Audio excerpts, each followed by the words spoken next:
Almighty God, we give thanks to you, the creator of the universe, and humbly beseech you to direct and prosper the deliberations of the members of this house here assembled for the advancement of your glory and the trust and welfare of the people of Trinidad and Tobago.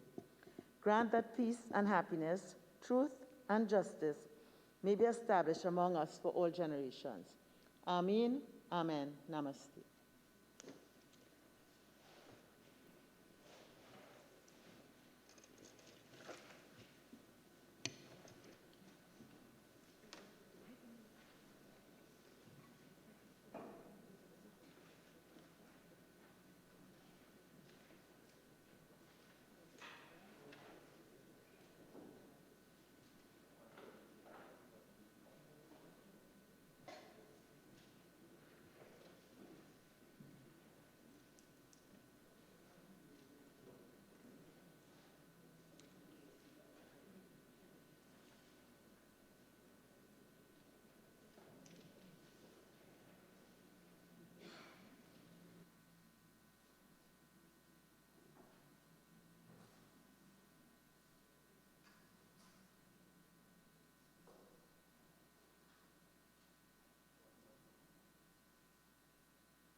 Oath or affirmation, announcements by the Speaker.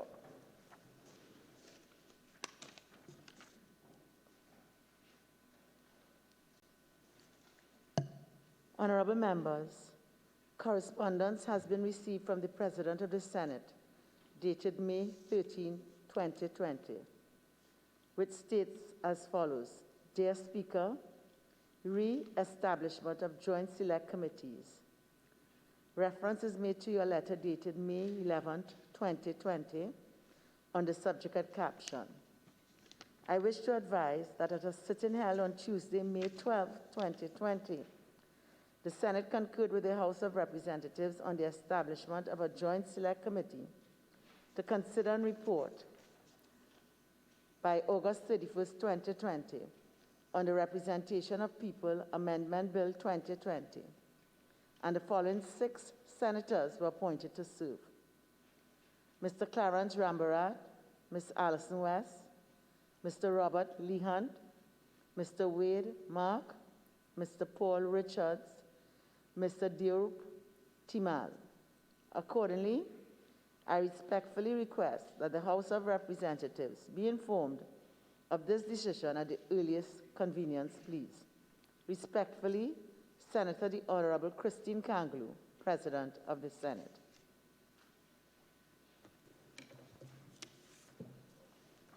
Bills brought from the Senate. Number 1, the Copyright Amendment Bill 2019 in the name of the Attorney General. Number 2, the Motor Vehicles and Road Traffic Amendment Bill 2019 in the name of the Attorney General. Petitions, papers.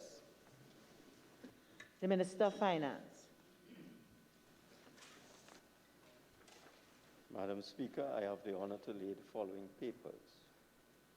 1, the audited financial statements of Trinidad Nitrogen Company Limited for the financial year ended December 31st, 2019. And 2, the audited financial statements of Trinidad and Tobago Mortgage Finance Company Limited for the financial year ended December 31st, 2018. I beg to move that papers 1 and 2 be referred to the Public Accounts Enterprises Committee.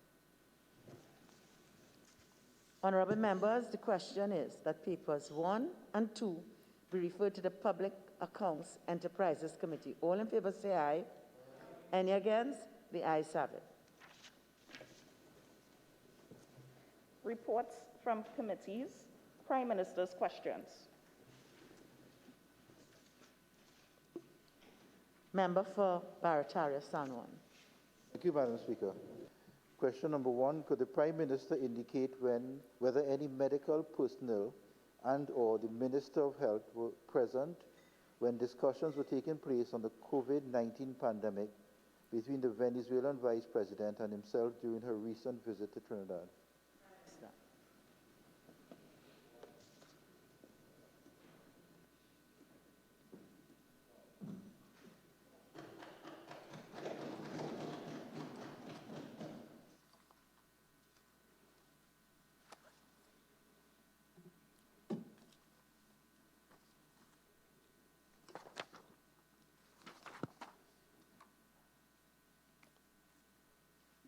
Madam Speaker, the context of a conversation between the Prime Minister of Trinidad and Tobago and the Vice President of Venezuela with any connection to COVID had to do with its national security implications. And as such, Madam Speaker, the relevant officers who were required for such a conversation, the Minister of National Security and Minister in the Office of the Prime Minister, was present, as well as the Minister of Foreign Affairs. The discussion had nothing to do with the biological nature of the virus or its management in such a way. But most importantly, Trinidad and Tobago, being 7 miles away from Venezuela, a country of 30 million people at the moment, or thereabouts, who could supply us with an unending flood of refugees, many of whom might be carrying the virus, because we had no idea what was going on in Venezuela as their response. And given the fact that we in Trinidad and Tobago, from our own national security concerns, require to keep our borders closed and to ensure that Venezuela does not pose a threat to us. The context of COVID between Trinidad and Tobago and Venezuela is a national security issue that did not require medical doctors. Minister, are you then saying that the discussion that was communicated to you prior to the visit was on refugees and not COVID-19? I am not hearing you, so if you would like to speak a little clearer, I'll try to answer your question. What did you say? Can you elaborate then? Was it communicated to you prior to the visit whether the communication was on refugees rather than on COVID-19 discussions? I had made no statement about refugees. I talked about Venezuelans coming to Trinidad and Tobago. And Madam Speaker, Mrs. Rodriguez was appointed head of the national COVID response in Venezuela on the 27th of February. A few days later, she asked for a courtesy call on the Prime Minister of Trinidad and Tobago. That visit took place on the 26th of March. And Madam Speaker, we have said, both myself and other officers of the cabinet, I'm clear that we had said that there was no prearranged agenda. It was a courtesy call in the context of our response to the COVID emergency. So what if you want to quote what I've said? We've said that publicly on numerous occasions. So I'm not here talking about it being a prior arrangement of refugees. So if you're going to quote what I've said, please quote that. A courtesy call in the context of our COVID emergencies and our concern in Trinidad and Tobago about the threat that Venezuela posed to us. Supplemental member for Orpuch East. Thank you very much. Prime Minister, in relation to the visit dealing with national security in the context of COVID pandemic, did the Prime Minister's office or yourself consider having in attendance the Chief of Defense Staff and the Commissioner of Police for discussions of this nature? No, we did not, because 2 members of the National, in fact, the 3 members who they met with were members of the National Security Council. Supplemental member for Caroni East. So, from media reports, the Vice President had requested to come, but she postponed because she had, or you all postponed together, whether she had flu-like symptoms. Did you think that there was any necessity for testing or anything or similar before she came here? I am not responsible for the medical condition of the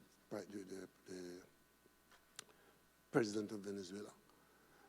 A request was made in early March, and the visit was made on the 26th of March.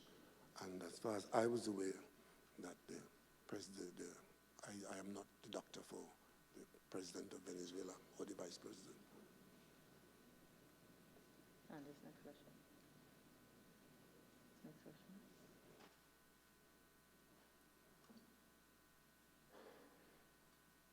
Member for Orpuch East, supplemental. Thank you very much. Prime Minister, was the government of Trinidad and Tobago concerned that the government had accepted at that time a visit by the Vice President of Venezuela 24 hours after colleagues, officials, including the President of Venezuela, were indicted in the United States on drug trafficking, narco trafficking, and corruption charges? Prime Minister. No, we had no concern like that.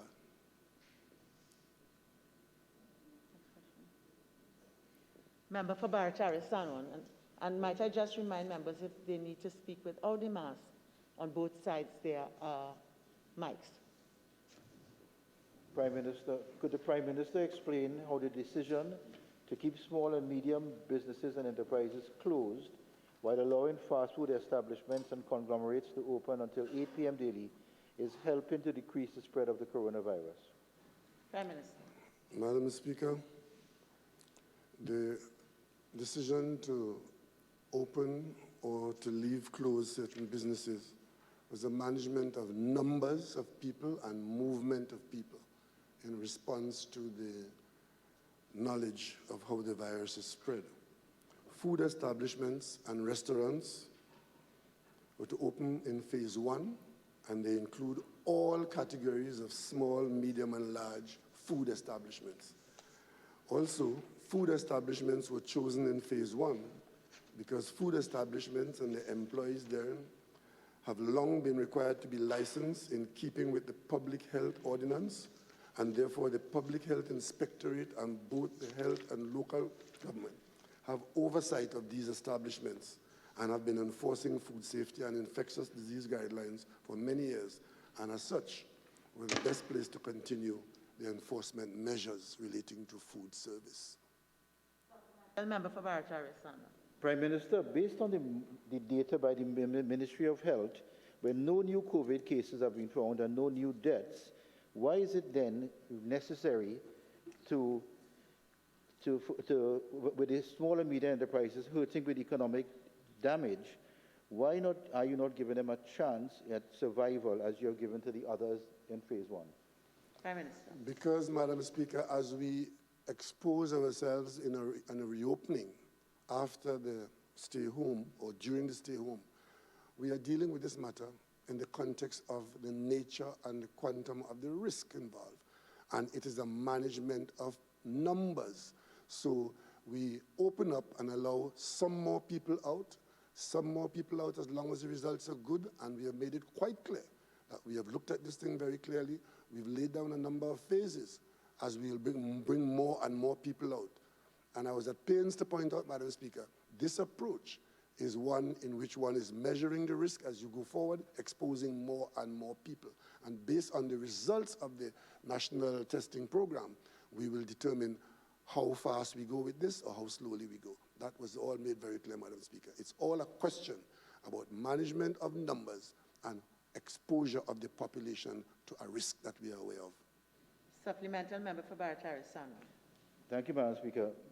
Prime Minister, if it's a management by numbers, then why did you shorten the amount of time for the businesses to be opened because of the volume, and it will increase the bunching of numbers based on the decreased timeline per unit volume of patrons entering the establishment. So it cannot be a problem with numbers because the numbers are increasing with a shorter time. Member, it's a question, not a statement. Okay, I would not allow that as a supplemental question. Member for Guyanese. Honorable Prime Minister, based on the international standards and a comparative analysis, are you satisfied that the amount of testing done in Trinidad will give you, the decision makers, enough information as to continue to make your decisions in terms of opening different areas? Are you satisfied with that? Or do you think there's need for more? Madam Speaker, I don't know what international standard the member is referring to. Because the last time he gave me international standards, it was based on treatment by hydroxychloroquine. But I know of no international standard. All countries are learning as we go on this matter. And depending on the situation in the country, the testing program is tailored to suit that.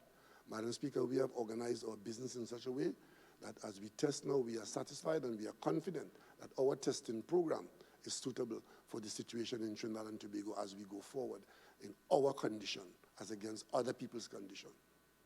Supplemental, member for Carries. Bearing in mind your answer about you don't know about the international standards, the United States is testing 3% and Trinidad is 0.07%. How do you feel as a leader of the country with that small amount of testing? Madam Speaker, as I've said before, Trinidad and Tobago, the government of Trinidad and Tobago takes its guidelines from the public health experts in Trinidad and Tobago who have distinguished themselves in giving their government expert, successful advice, and we are grateful for that. We are not comparing ourselves with the United States, who have taken a completely different approach and is getting a completely different result. So, Madam Speaker, the US is no example for us. Member for Point of View. Thank you, Madam Speaker. To the Honourable Prime Minister. Given the statement by the Minister of Finance that the Office of the Prime Minister has spent $10 million on COVID-19 relief, could the Prime Minister please specify what this $10 million was spent on? Prime Minister.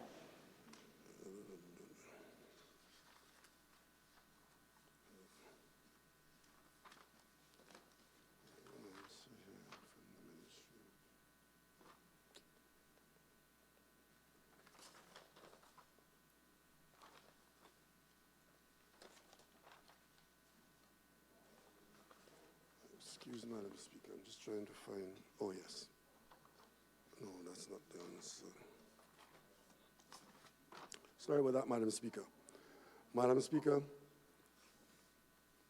the Minister of Finance, in his statement to the House of Representatives on April 27, 2020, indicated that $10 million per month for 3 months, May, June, and July, will be given to religious bodies in proportion to the size of their congregations for them to distribute food to the poor and needy in accordance with their existing procedures and programs.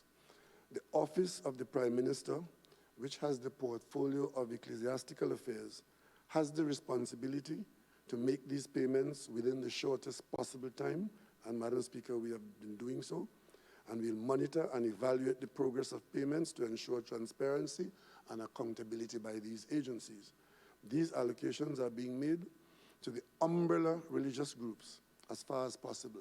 Thus far, a sum of $9.46 million has been paid to 62 umbrella religious organizations, and that is being used, Madam Speaker, to provide food support for the poor and the needy of all these congregations, communities. Member for Point of View. Thank you, Madam Speaker. To the Honourable Prime Minister. Given the recent statements by the Minister of National Security that Paria Fuel Trading Company has a clause in its contract preventing its buyers from reselling its fuel to countries sanctioned by the United States, could the Prime Minister specifically state whether this clause was included in the contract concerning the sale of 150,000 barrels of gasoline involving ES Euro Shipping SA? Prime Minister. Madam Speaker,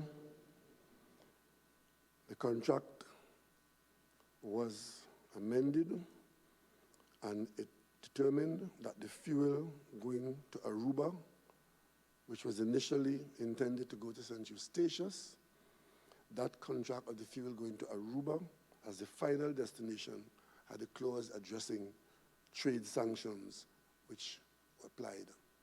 Trade sanctions form part of the contract to the fuel that was designated to go to Aruba.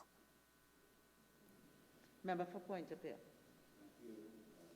Prime Minister, based on what you just said that the contract was amended, could you also state what penalties would be in place taken by Paria Fuel Trading if the purchaser of that fuel breached that clause? I will allow that. That is a supposition based on how you formulated that question. Member for Point of View. Could the Prime Minister state what would be the penalty in breaching that clause? Prime Minister. Madam Speaker, it's a commercial contract with contractual terms, and if it would indicate that there are liabilities of one kind or another if you breach a contract between parties, the information of which available is as that.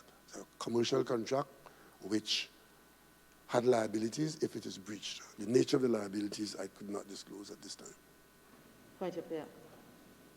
Madam Speaker, Prime Minister, what would be those types of liabilities that you just described if you breach a contract? I'm not hearing it. Sorry, Madam Speaker. Based on your answer, what would be the liabilities based on breaching the contract that you just described? I just said, to the best of my ability to answer you, it's a commercial contract which the term would incur liability. The nature of the liability is not available to me. These commercial contracts are usually carrying whatever terms and conditions. Those terms are not made public. They usually have confidentiality clause and other things. So what I do know is that there was a clause with a requirement on the part of the buyer to observe international trade sanctions. Member for Point of Order. Thank you, Madam Speaker. Prime Minister, could you state if any of this clause that you just described, this sanction clause, has been in place prior to any other contracts by ParlView other than this contract? I am not familiar with the other contracts or the day-to-day arrangements of contracts, but if the member would like to pose that question with notice, you can have an answer. Member for Point of Order. Question number 5. Thank you, Madam Speaker. To the Prime Minister, based on recent reports that the ParlView Trading Company sold 150,000 barrels of fuel to ES Euro Shipping SA via a spot purchase request on March 28, 2020, could the Prime Minister state the total payment received by ParlView Trading, as well as the price per barrel which the fuel was sold at for this spot sale? Madam Speaker, ParlView Trading Limited sold approximately 150,000 barrels of MoGas with final destination to Aruba. The cargo was sold on U.S. Gulf Coast reference prices, which is the same basis on which the cargo was purchased from its supplier. The exact price cannot be disclosed due to contractual confidentiality, which is standard practice in trading, commercial trading. Our companies are engaged in commercial trading, and trade secrets are valuable to the people of Trinidad and Tobago and will not now be disclosed. Supplemental, Member for Puchis. Thank you very much. Prime Minister, with regard to the sale of the fuel in the context in which you described it, and given the contractual arrangements for this sale, are you prepared today to instruct the Attorney General to undertake an investigation as to whether or not this contract has been breached by way of reselling to an embargoed country? I will not allow that as a supplemental question based on the question or the answer to question 5. Member for Point of Order. Prime Minister, based on your response to my question, could you state then that how that payment was made, either by cash, wire transfer, or check to ParlView Trading? Madam Speaker, if the member wishes that kind of detail, he can file it with the appropriate notice, and that information can be sourced for his benefit.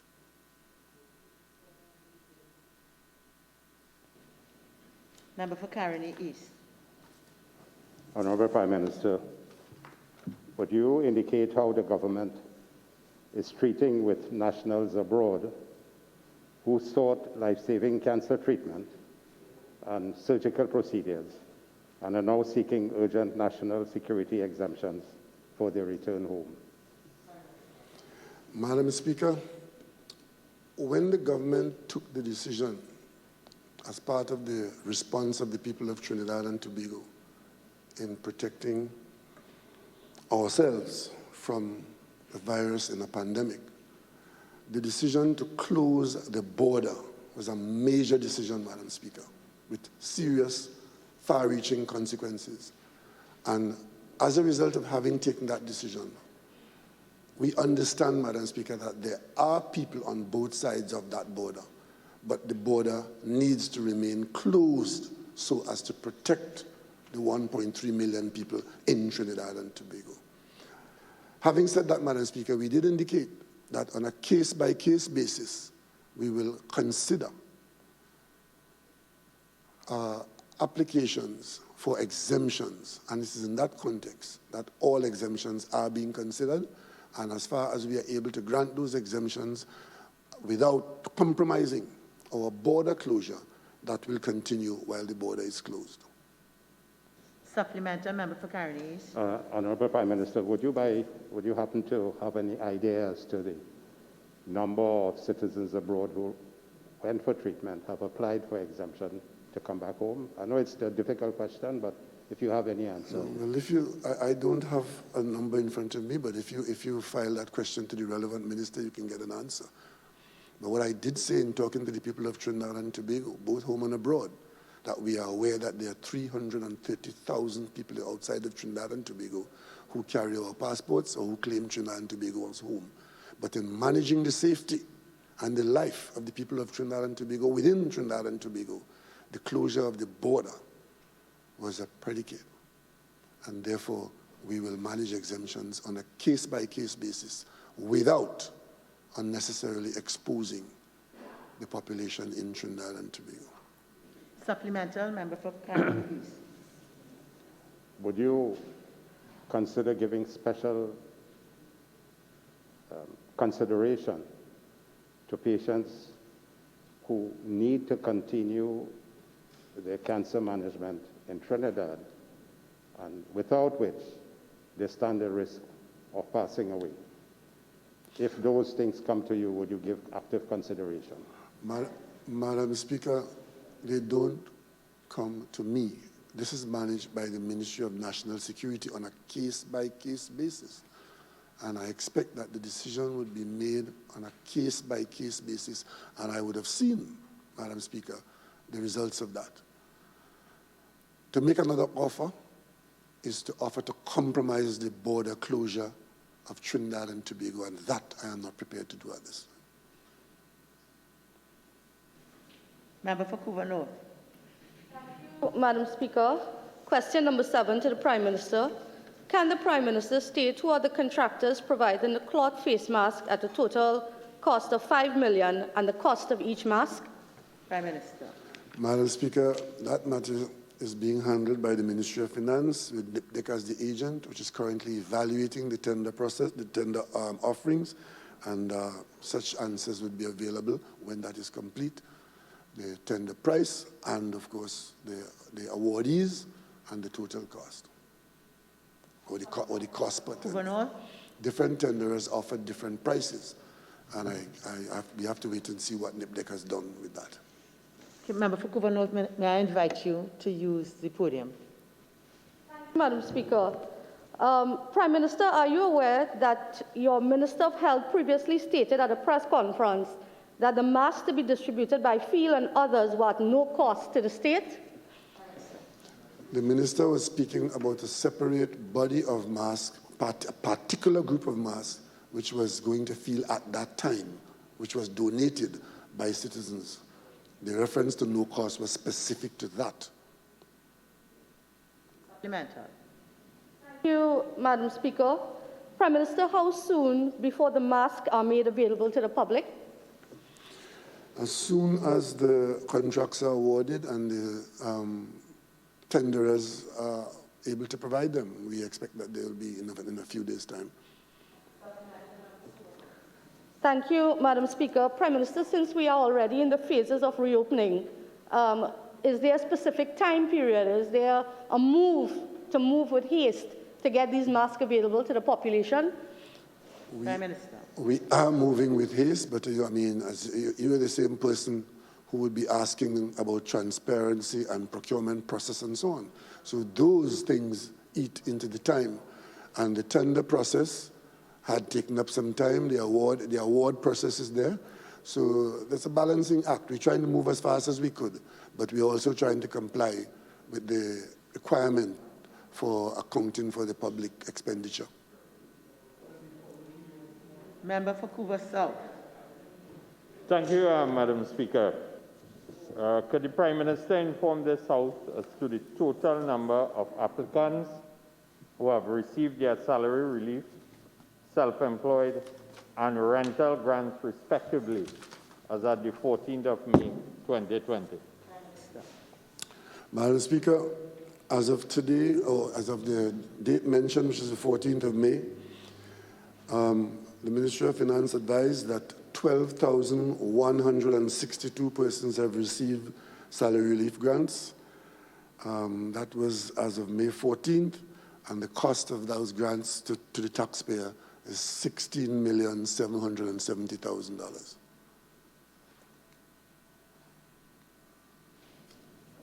Supplemental.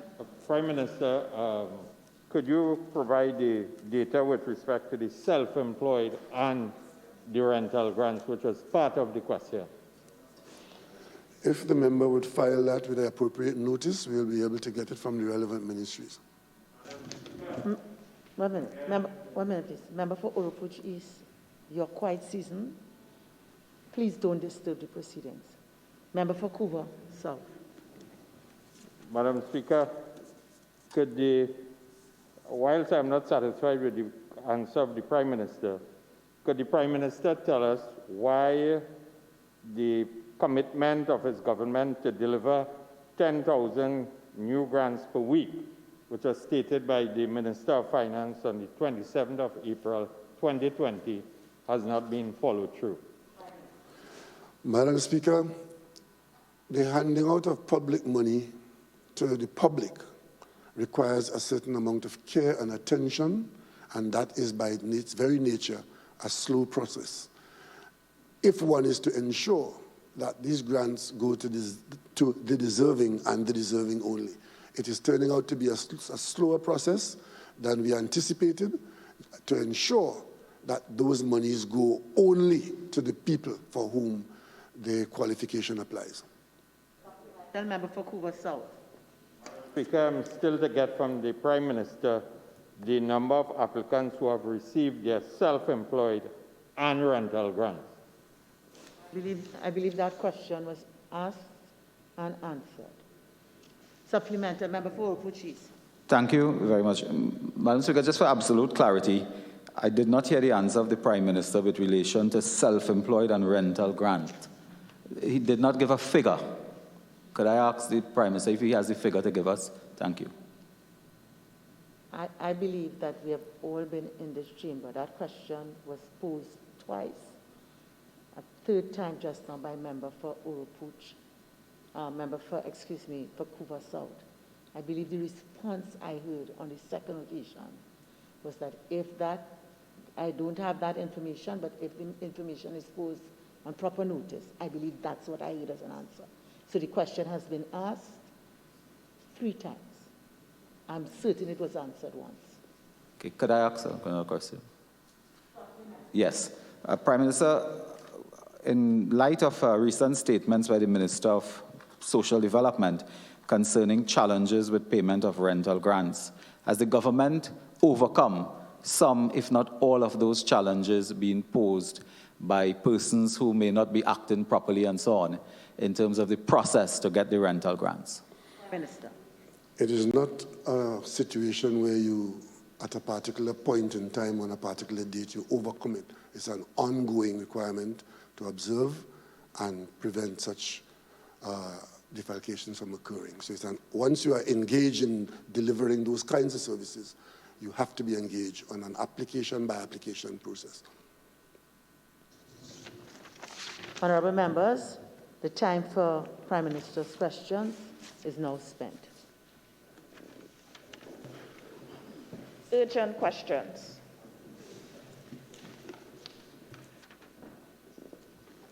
Member for Barataria Sanwan. Thank you, Madam Speaker. Question number 1 to the Minister of Health. Is the Minister of Health advised to citizens to wear masks even while doing outdoor exercises such as running? Minister of Health. Thank you very much, Madam Speaker. Yes, the general advice we are given to persons is as follows.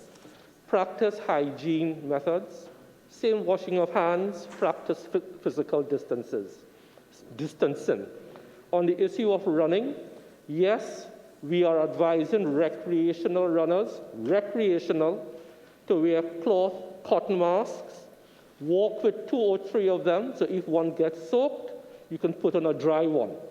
We are not advising recreational runners to use training masks, which are used by professional athletes, which, as you know as a doctor, creates a condition similar to hypoxia to help the professional athletes build up their lung capacity.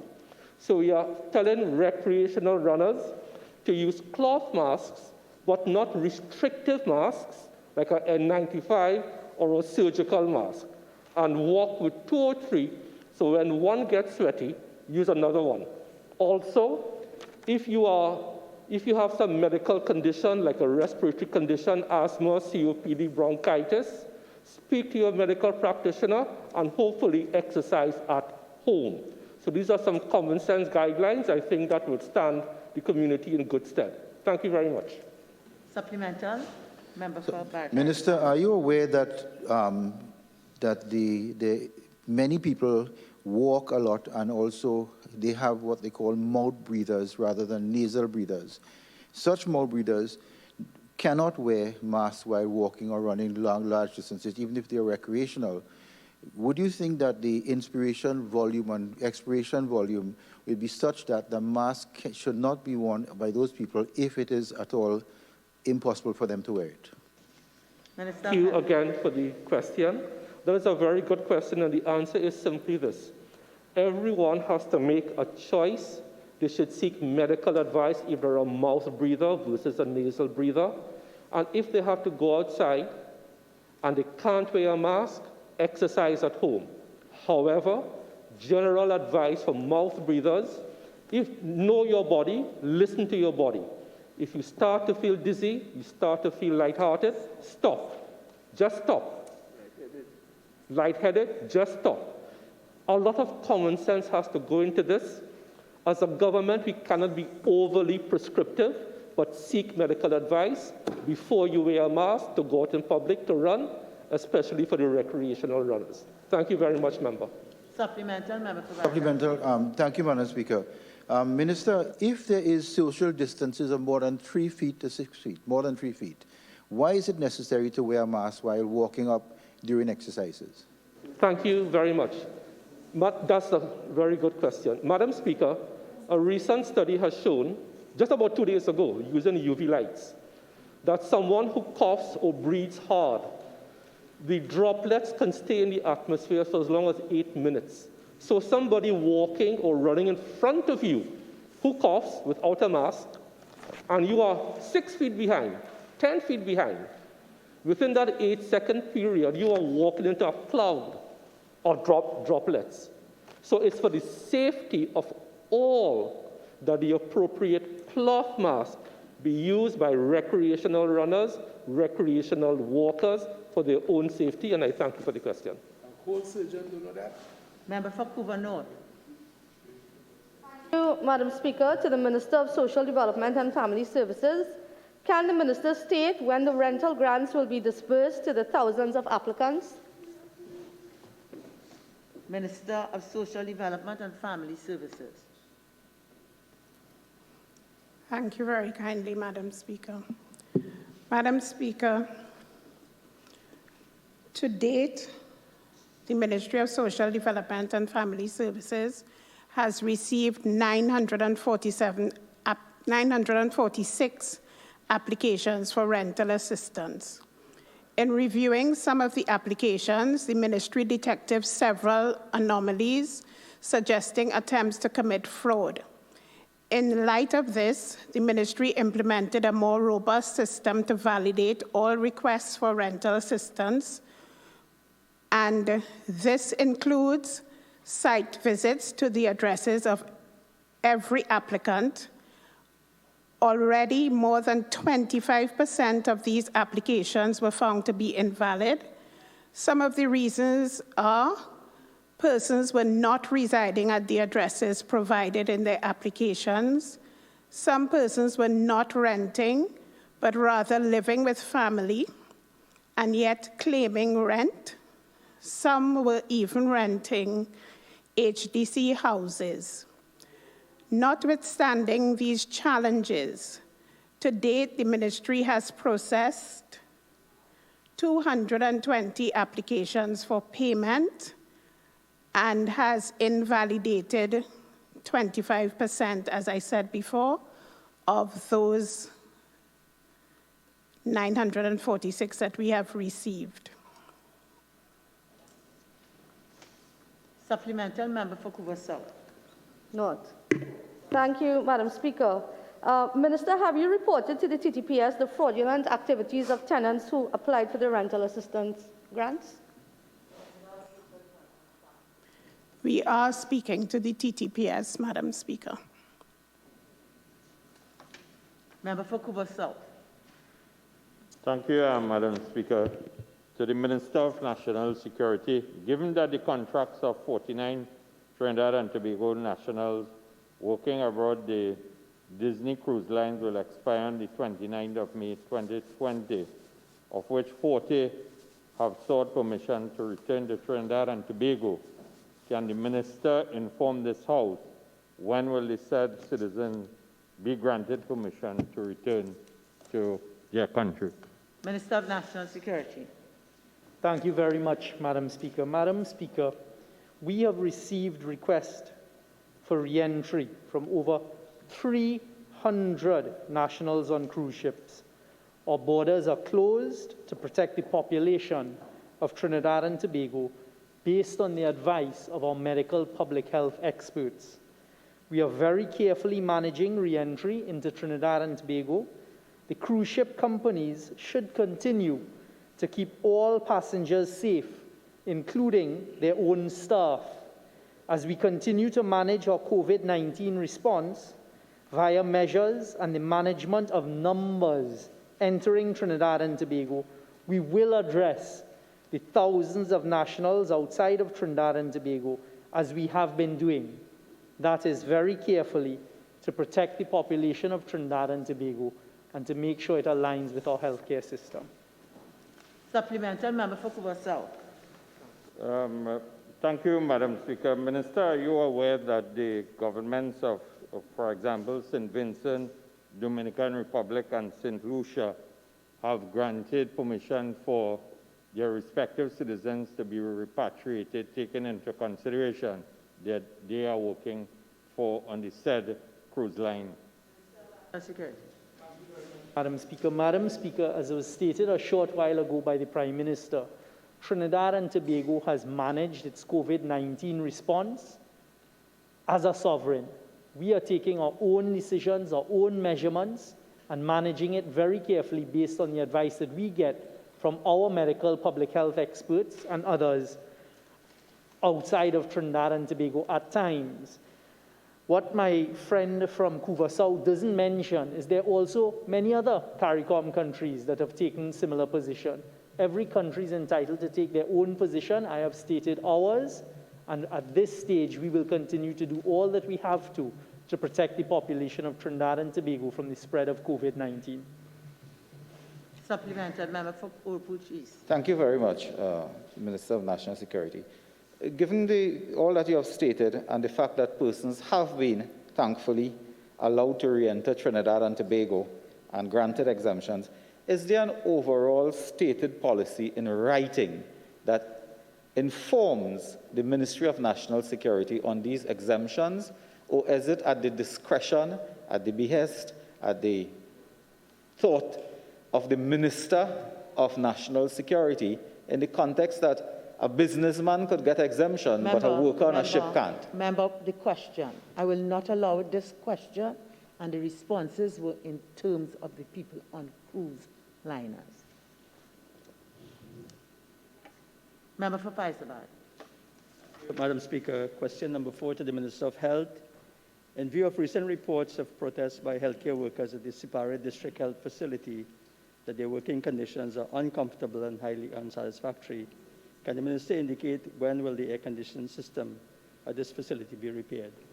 Thank you very much, Madam Speaker, and thank you for the question. The Southwest Regional Health Authority, from January 2020 of this year, has been working to address the procurement of a full HVAC system, which is essentially a large central air conditioning unit for the entire facility. As a result, following all tendering processes and regulatory processes, a supplier has been recently and finally earmarked. However, I am advised that due to the COVID restrictions, it has affected the timely procurement, but they have advised that the HVAC system will be installed by the middle of June 2020, which is just about a month away. In the interim, they have mounted wall fans, they have put in floor fans, and from next week, portable air conditioning units will be installed to increase the comfort level at the institution for all the workers and our clients. Thank you very much.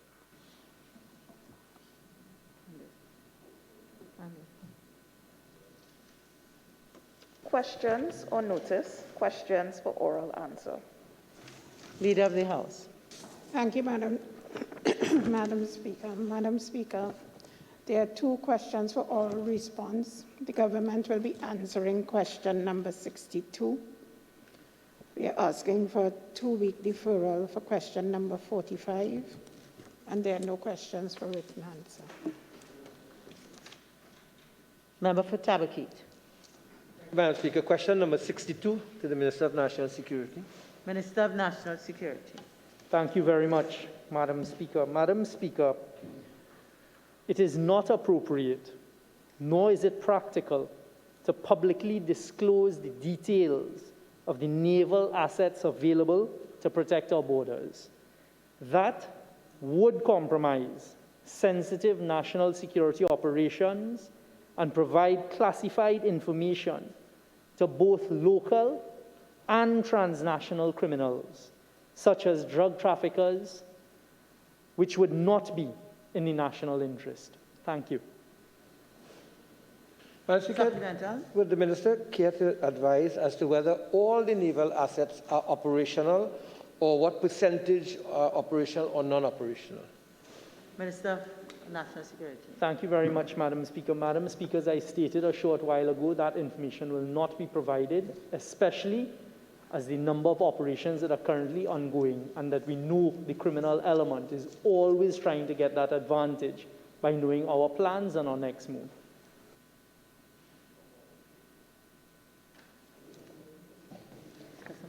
Request for leave to move the adjournment of the House on definite matters of urgent public importance, statements by ministers, personal explanations, introduction of bills, motions relating to the business or sittings of the House and moved by a minister, public business, committee business, motions. Honourable members, the debate on the following motion, which was in progress when the House adjourned on Friday, February 7, 2020, will be resumed. Be it resolved that this House adopt the report of the Joint Select Committee appointed to consider and report on the Gambling, Gaming and Betting Control Bill 2016. Minister of Finance, you have 20 minutes. Thank you very much, Madam Speaker.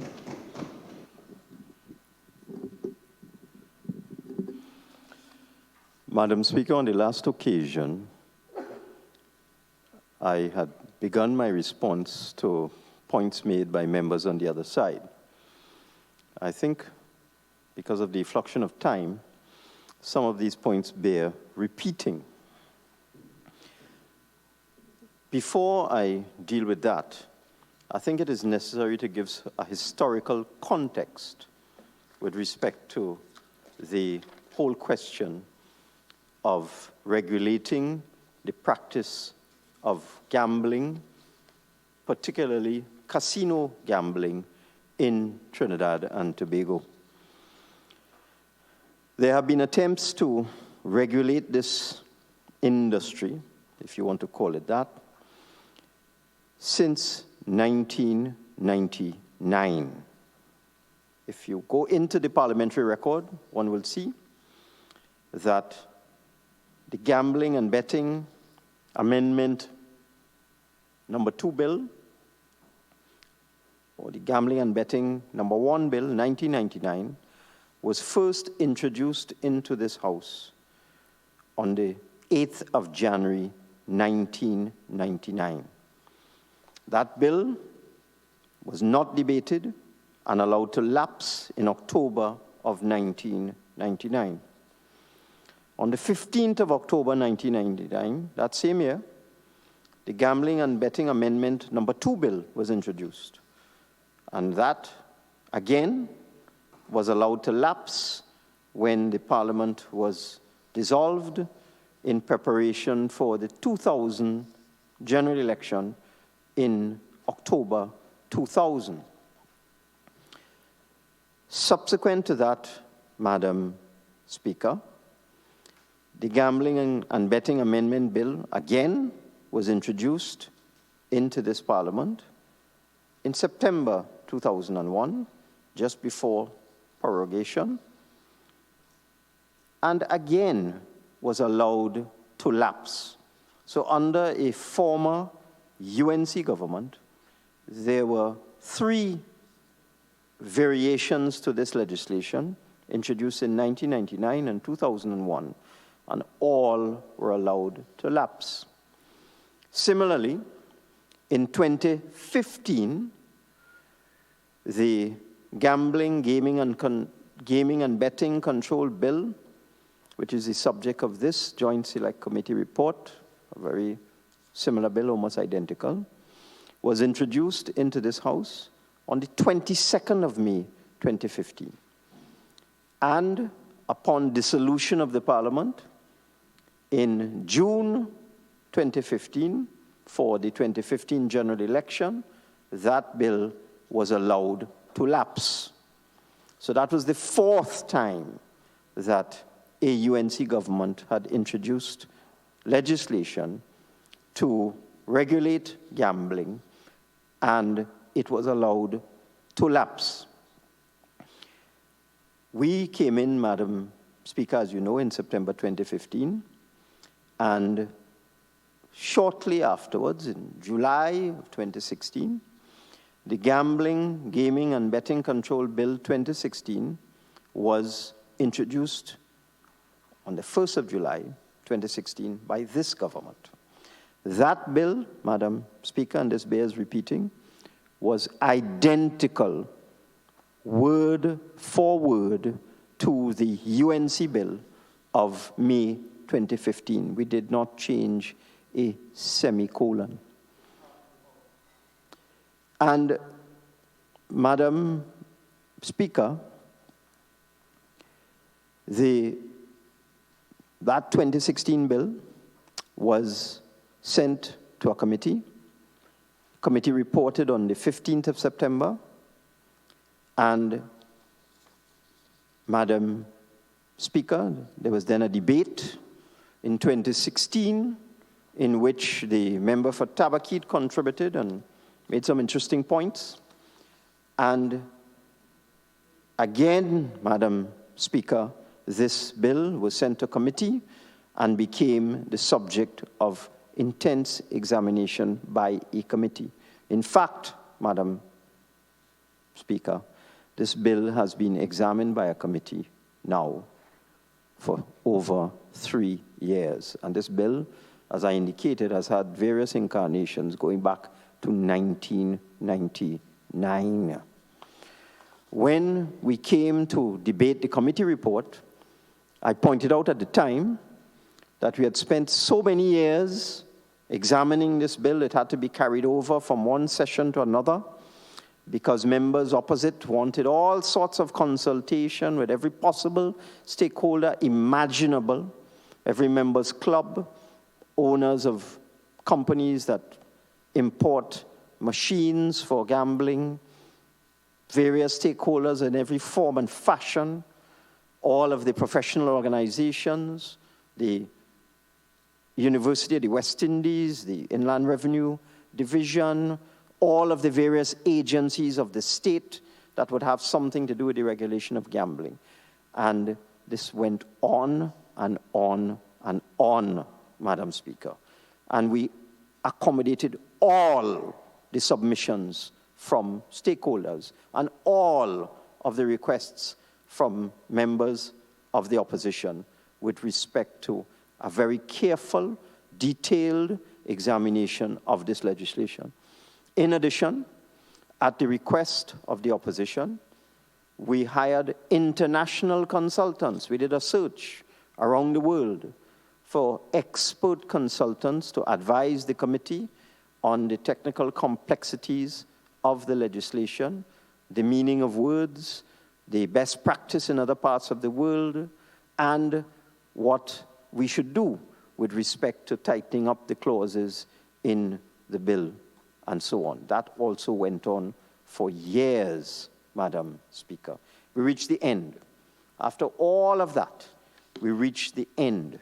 And that, the culmination of all of that work, years and years of work, participation by members opposite in the Joint Select Committee deliberations, we then got to the stage where the Gambling, Gaming, and Betting Control Bill report was laid in the Parliament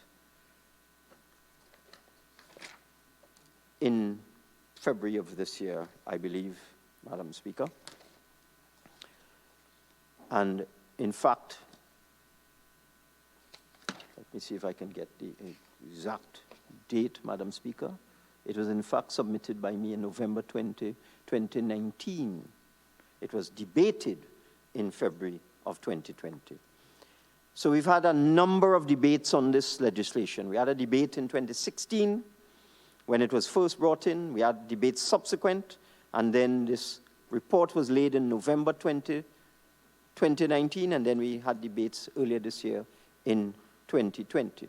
When I was winding up on the last occasion, I was dealing with misinformation put into the system by members who had nothing to do with the committee deliberations, in particular, the member for Oropouche East, who made a number of misleading, inaccurate, and downright wrong statements with respect to the origin of the bill, the origin of the regulations that accompany the bill, and the whole history of the legislation. And I had to put into the record, and I will repeat, is that the UNC Cabinet approved the Gambling, Gaming and Betting Control regulations, a number of them, application for gaming licenses, accounting and internal control, anti-money laundering, casino regulations, gaming devices and equipment regulations, gambling control regulations. All of these regulations, Madam Speaker, were prepared by the UNC government, approved by the UNC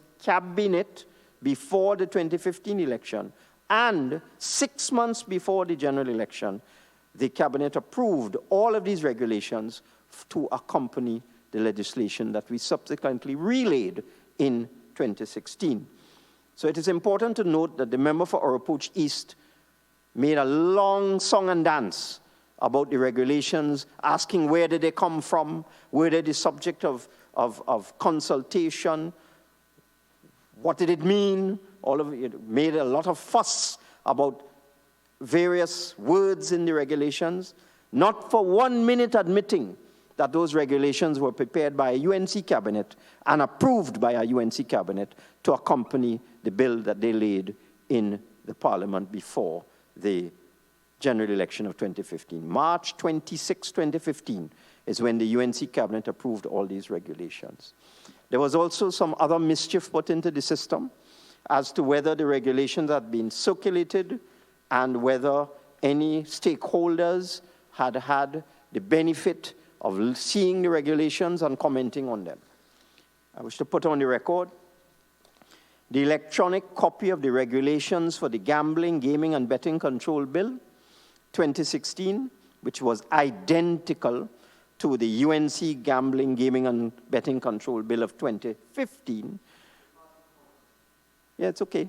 Was circulated, that's all right, was circulated to members of the Joint Select Committee on March the 13th, 2017. So that in 2017, March 2017, Madam Speaker, 3 years ago, the regulations were circulated to members of the committee.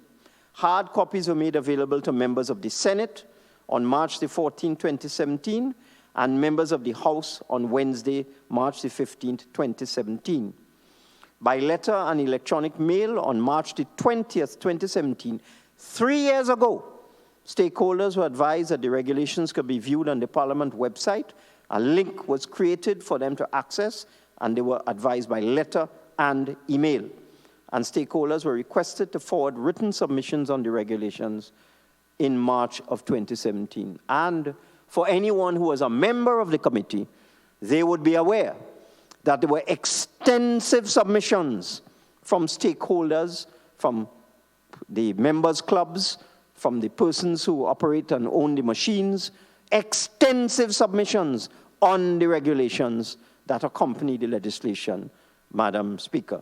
I would also like to put into the system comments made by the member for Tabaquite when the legislation was first addressed in this House in 2016, Madam Speaker. And if one looks at what the member for Tabaquite said at the time, the member for Tabaquite indicated that the other side at that time, Madam Speaker, was in complete support of the legislation. And there's no surprise there, Madam Speaker, because the legislation was developed by the former UNC administration. And the member for Tabaquite at the time, and this would be on the 18th of November 2016, supported the whole question of dealing with money laundering, terrorist financing, regulating the industry, payment of taxes by persons involved in the industry, protection for the public through responsible gambling, protection for persons who get addicted to gambling, protection of the vulnerable, protection of workers, and in support of proper enforcement of this industry and payment of taxes, Madam Speaker. And in fact, the contribution of the member for Tabaquite, the UNC member for Tabaquite in 2016, was in absolute support. And in fact, he gave examples, and I quote, "I came to this parliament and I showed in reference to the same 4,000 restaurants that the member for Diego Martin Northeast was saying there are these machines that simply under a liquor license, you can get, I believe, up to 8 to 10 machines. But do you know what is happening?" This is Tabaquite speaking. "They pay $3,000 for each one of those machines. That is a problem, because I have seen in those restaurants with my own eyes, while parents are waiting for food, children are going and playing on those machines. And you don't want your child," member for San Fran West, you were speaking to the Attorney General at the time, "you do not want that for anybody's children, because that is part of the addictive process." Quite appropriate. And what happens in those restaurants? While members' clubs are paying $60,000 for a roulette machine, in those very restaurants, you have 12 seats around a machine with something spinning in the middle, just like a roulette machine, and they're paying $3,000 for that because they have found a way to beat the law. And these are his other words. "I have made a very strong case for regulation." Those were his words. UNC member for Tabaquite. He said there was a prime minister in this country who was against casinos at the time. But at the end of the day, it is a matter of personal choice, and we must regulate them. People in casinos could be exploited. They could be used as front men and front women, and so on, Madam Speaker. And the point the Attorney General has made about the bill being passed in the House under the UNC is very, very, very relevant, Madam Speaker. So that where we come here today, the persons who spoke on this committee report on the last occasion raised a number of spurious objections, all sorts of trivialization of a very, very serious matter, Madam Speaker. We are dealing with a situation where it is well known that there are a number of persons operating in the local casino industry who are not fit and proper persons. We know very well, all of us, especially members opposite, that there are persons in the local casino industry who are associated Madam Speaker, who are associated with illegal activities. We all know this. We can't close our eyes and pretend it is not so. We know that the local casino industry generates $16 billion in sales, but only pays the Treasury a fraction of that, the kind of profits that they make. It's exported. Many of the owners of these casinos are foreigners. They are not locals, and they export precious US dollars out of this country through the black market, Madam Speaker. All of the members opposite know that.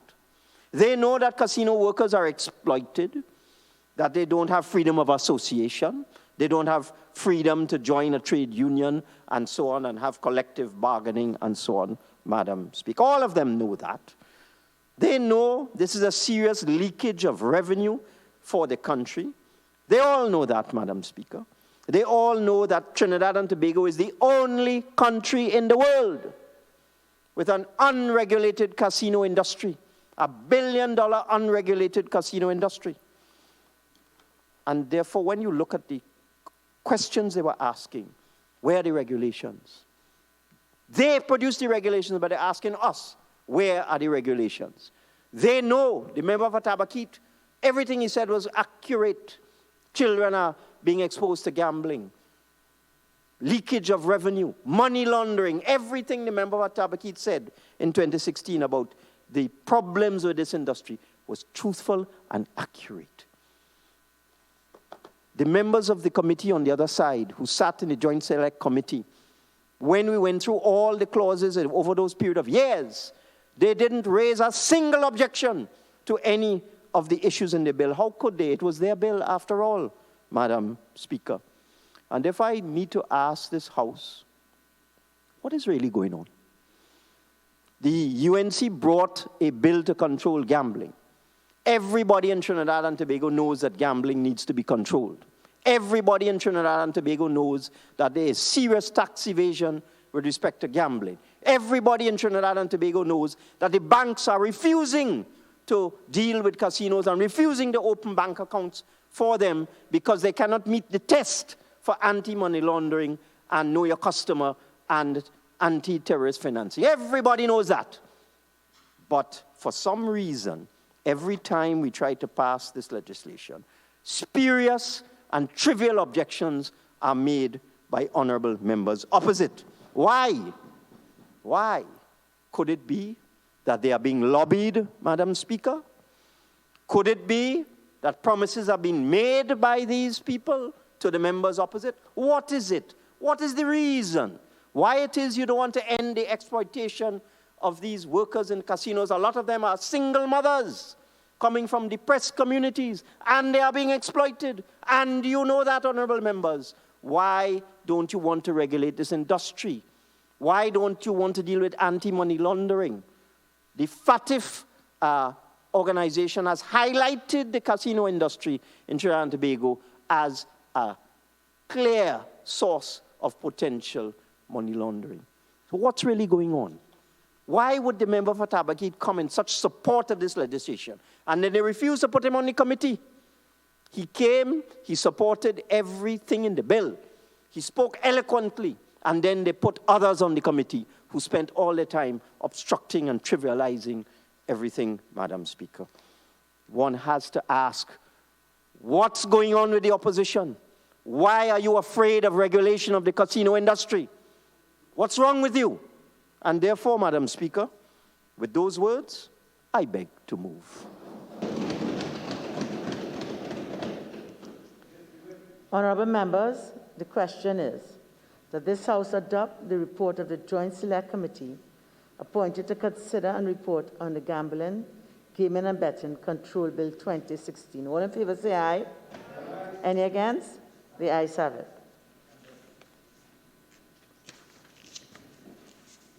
Minister of Finance. Thank you, Madam Speaker. I beg to move that a bill entitled An Act to Provide for the Regulation and Control of Gaming and Betting and matters related thereto be forthwith read a third time and passed. Honorable members, the question is that a bill entitled An Act to Provide for the Regulation and Control of Gaming and betting, and matters related thereto be forfeited, read a third time, and passed. All in favor say aye. Aye. Any against? The ayes have it. This bill requires a 3/5 majority. Honourable members who are accommodated throughout the parliamentary complex will be allowed a maximum of 3 minutes to return to the chamber to vote. So we will await 3 minutes.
Honourable members, the division will now commence. Members are reminded that even if the clerk has already passed the member in the usual voting sequence, once a member is present in the chamber before the division is announced, he or she will be called upon to vote.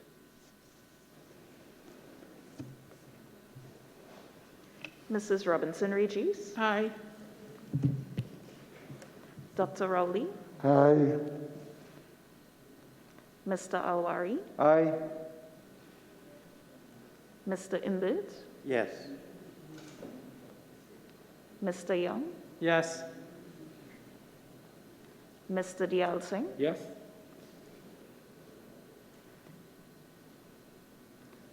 Mr. Mitchell. Aye. Mr. Ford. Yes. Ms. Cujo. Yes. Mr. Garcia. Yes. Dr. Gadsby Dolly. Yes. Mr. Dillon. Aye.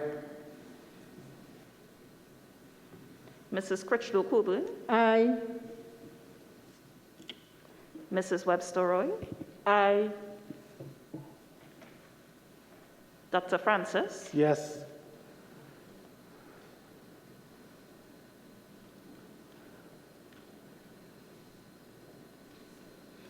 Ms. Oliver, Mr. Leons, Mr. Antwine, Mr. Coffey,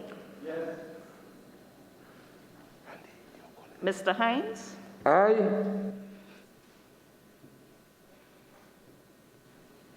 Mr. Lee, Abstain. Mr. Charles, Abstain. Dr. Rambachan, Abstain. Mr. Karam, Abstain. Dr. Tiwari, Abstain. Dr. Munilal, Abstain.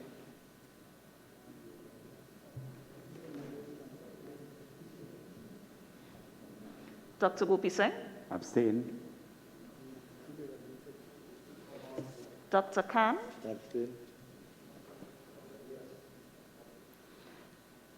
Mr. Singh, Abstain.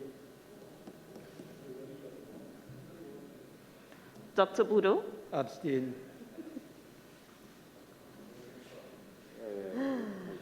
Mr. Indar Singh, Abstain.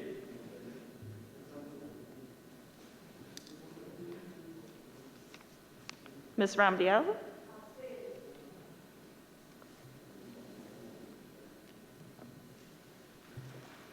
Mrs. Gayadeen Gopi Singh, Abstain.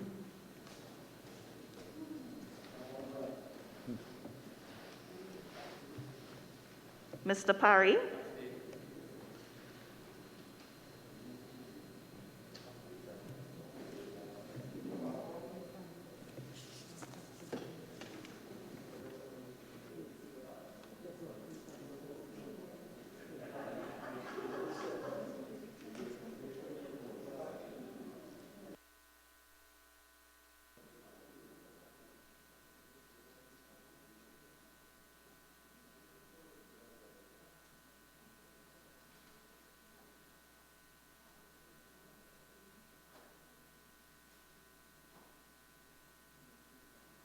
Madam Speaker, just a point of clarification, please. The member for St. Augustine hasn't been called on to vote.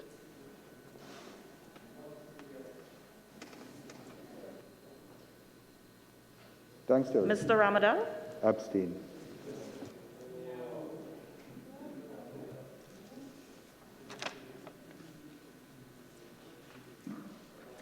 Madam Speaker, the results of the division is as follows.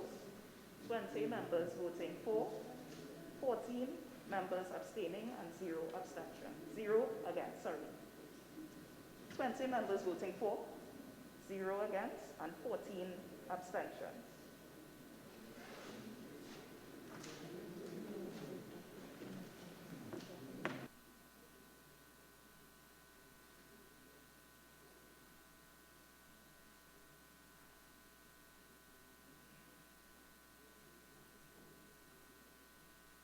The result is 20 members voting for, 0 against, and 15 abstentions.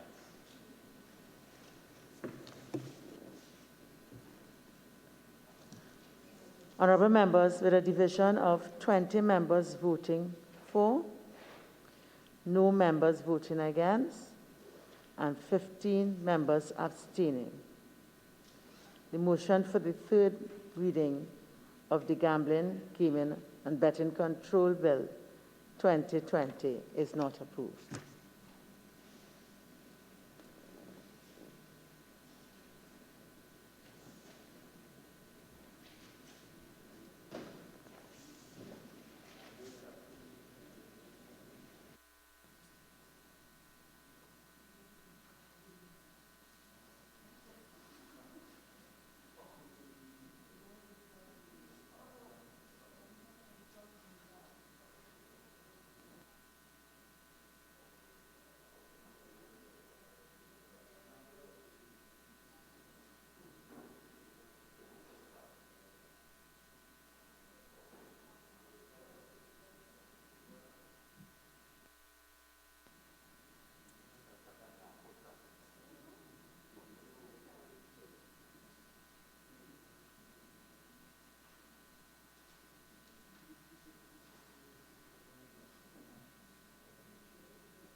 The House. Madam Speaker, on the last occasion, I had indicated that we would proceed with this gaming and gambling committee report. I'm now asking that the House proceed now to the bail bill, which was already before the House and had reached the winding up. I think it had reached. And we want to proceed with that to committee. Member for Point of View. Thank you, Madam Speaker. Madam Speaker, just to add to the Leader of Government Business, on the last occasion, the only notice that we got to do a bill was to complete the gambling bill. I got a message from the Leader at 10:40 this morning, and I only saw it at 11:15, where she indicated that she would like to do several other pieces of legislation today. We are objecting because some of those pieces of legislation we are not prepared, even though it has been on the order paper. And again, this is about his third time the Leader of Government is doing the opposition this injustice by not giving us proper notice in debating pieces of legislation. So we strongly object to this type of, this way of conducting business in the Parliament.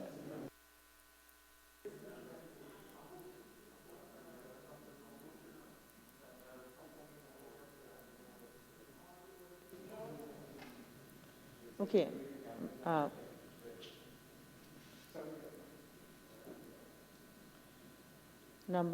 The first thing I'd like to say is this, that members were invited in for the purposes of us having the vote done. If at all we intend to embark on anything else, I'm going to ask that we reconstitute ourselves at the balance of 8-6. Okay? So that I haven't determined what is happening, but I'll still ask us to resume to 8-6.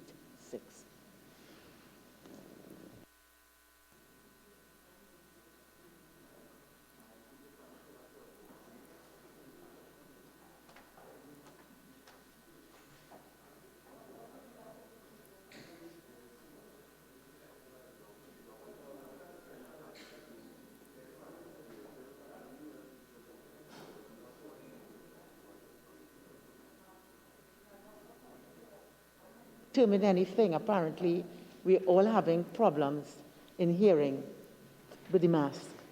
I said I have not determined anything, and therefore, because we are doing right now, engage in something else, I've asked us to revert to the 8-6.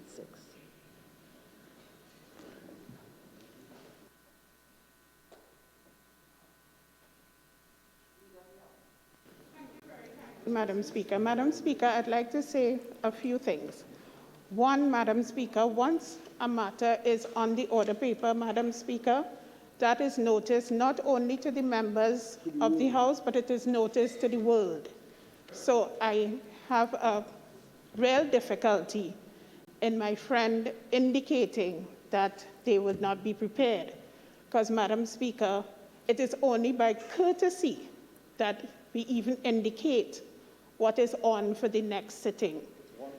Let me also say, Madam Speaker, that with regard to the bail bill, we had completed the debate and we were proceeding to committee stage. So I don't know what is my friend's objection. And I indicated that to him in my correspondence to him. So, Madam Speaker, I am very disturbed that the member for Pointe-a-Pierre would even be giving these protestations at a time when it is clear that the gaming and gambling has ended and we can proceed with the other business of the House. And, Madam Speaker, I wish to repeat that once a matter is on the order paper, it is noticed not only to the members, but noticed to the world. And this matter has been on the order paper, has already been debated, and we are now in committee stage. Additionally, Madam Speaker, we indicated that we would like to do the private security Joint Select Committee report. That is also the other thing, the other matter that we'll be moving to, and that debate has already started. And I indicated that to the member for point of order.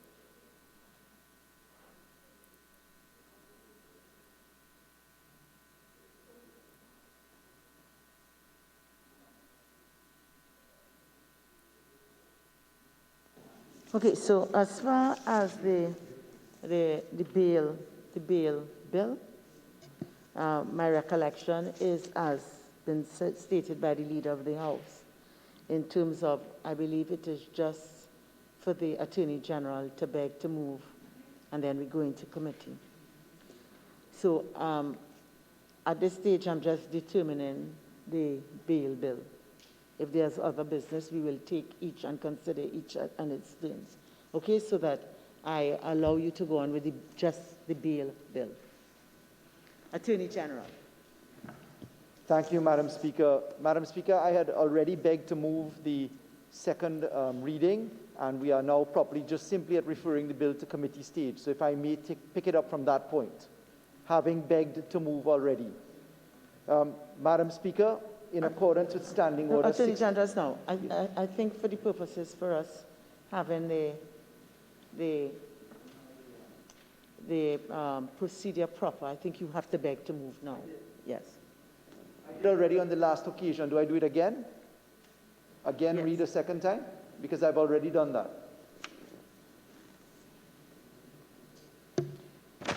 For the purposes, we'd have to regularize it here because we'd be twixt and between. Honorable members, the debate on the second reading of the following bill, which was in progress when the House adjourned on November 27, 2019, will be resumed. A bill entitled An Act to Amend the Bail Act, Chapter 460. Attorney General. Thank you so much, Madam Speaker. May I just inquire how much speaking time I have then? You have no speaking time, Attorney General. All you do now is beg to move. Madam Speaker, I will very happily beg to move yet again. Honorable members, the question is that a bill entitled An Act to Amend the Bail Act, Chapter 460 be now read a second time. All in favor say aye. Aye. Any against? The ayes have it. A bill entitled An Act to Amend the Bail Act, Chapter 460. Attorney General. Thank you, Madam Speaker, and thank you for your guidance in getting here. Madam Speaker, in accordance with Standing Order 68-1, I beg to move that the bail amendment, I beg to move that an act to amend the Bail Act, Chapter 460, be committed to a committee of the whole.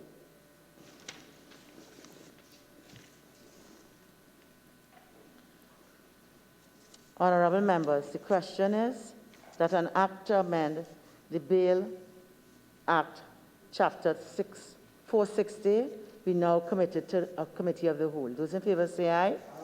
Those against? The ayes have it. This House will now go into the committee of the whole.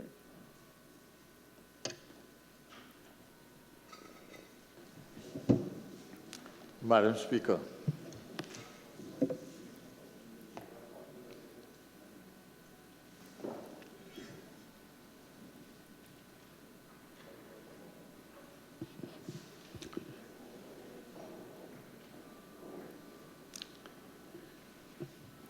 Madam Chair, could I have copies of the documents that we are going to be looking at?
Much obliged, Madam Speaker.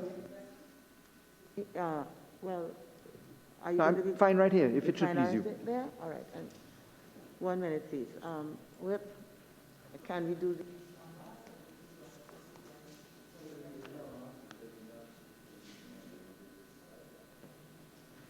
All right, so clock.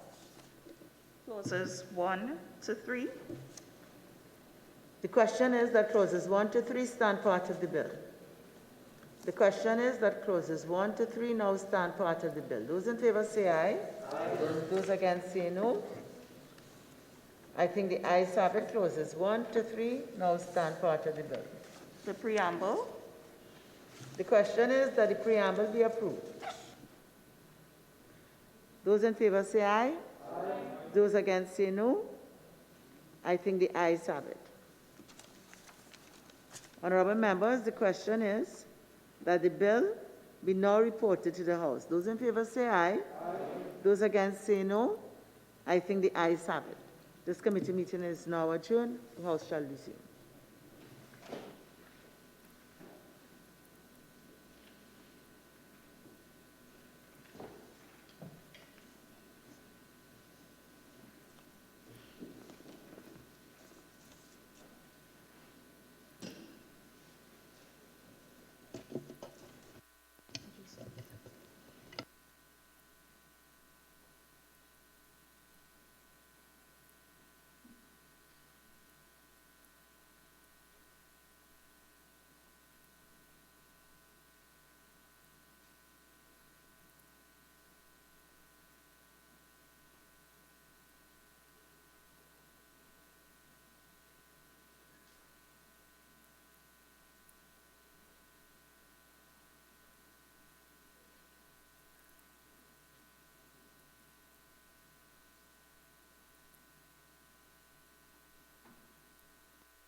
Thank you, Madam Speaker. Madam Speaker, I wish to report that the Bail Amendment Number 2 Bill 2019 was considered in Committee of the Whole and approved without amendments. I now beg to move that the House agree with the report of the committee. Honorable members, the question is that the House do now agree with the report of the committee on the bail amendment bill. Those in favor say aye. Aye. Those against say no. I think the ayes have it. Attorney General. Madam Speaker, I beg to move that a bill entitled An Act to Amend the Bail Act, Chapter 460, be forthwith read a third time and passed. Honorable members, the question is that a bill entitled An Act to Amend the Bail Act, Chapter 460, be now read a third time and passed. Those in favor say aye. Aye. Those against say no. This bill requires a special majority.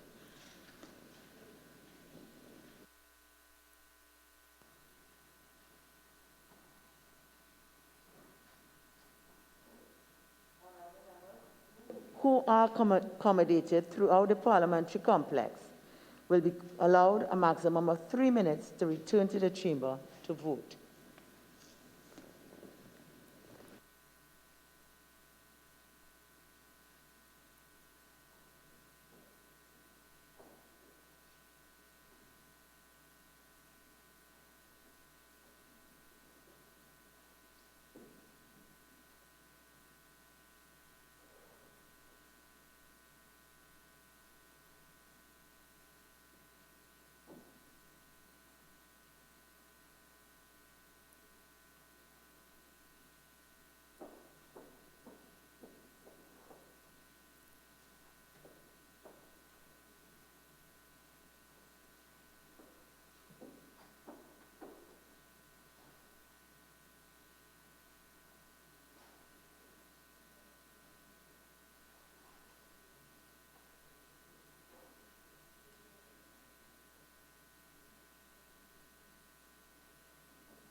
Honorable members, the division will now commence.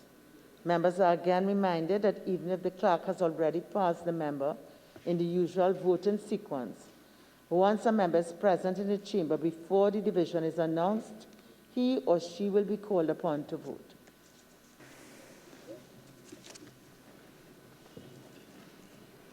Mrs. Robinson-Regis. Aye. Dr. Rowley. Aye. Mr. Alwari. Aye. Mr. Young. Yes. Mr. Dial Singh. Yes. Mr. Hines. Yes. Mr. Mitchell. Aye. Mr. Ford. Yes. Ms. Cujo. Yes. Mr. Garcia. Yes. Dr. Gadsby Dolly. Aye. Mr. Dillon. Aye. Mrs. Critchlow Kubu. Aye. Mrs. Webster Roy. Aye. Dr. Francis. Yes. Ms. Oliver. Yes. Mr. Leons. Mr. Antwine. Yes. Mr. Coffey. Yes. Mr. Lee. Abstain. Mr. Charles. Abstain.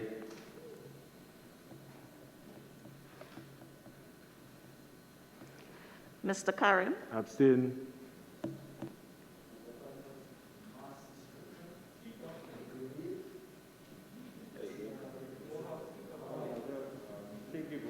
Dr. Tiwari. Abstain.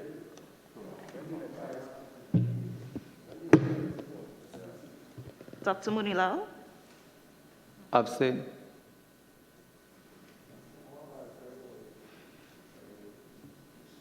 Dr. Gopi Singh.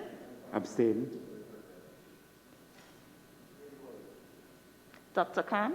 Abstain. Mr. Singh. Abstain. Dr. Budo. Abstain.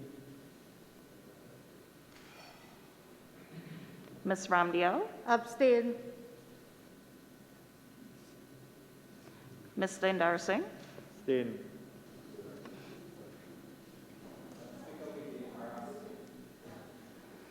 Mrs. Member, if you can all take the vote in silence. Everybody's entitled to vote how they wish. Let's just respect that. Mrs. Gaidin Gopi Singh. Abstain. Mr. Ramada. Abstain.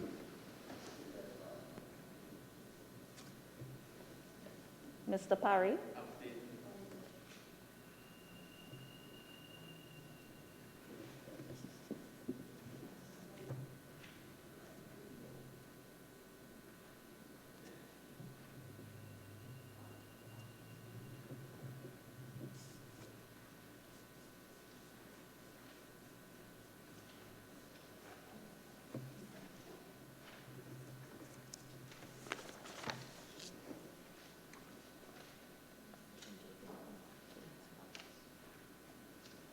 The results of the division is as follows. 19 members voting for, 0 against, and 14 abstentions.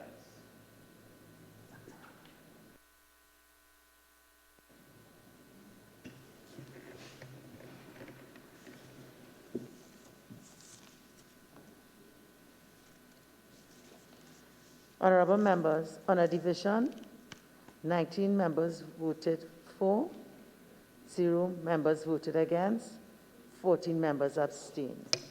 The bill is therefore not approved, not passed. Leader of the House. Madam Speaker, we will move now to the private security industry bill.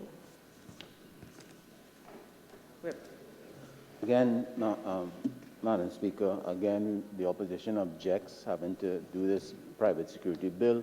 The private security bill was in progress, Madam Speaker. When it ended with MP Antoine, none of our members were given proper notice to prepare for this debate today, and we object strenuously.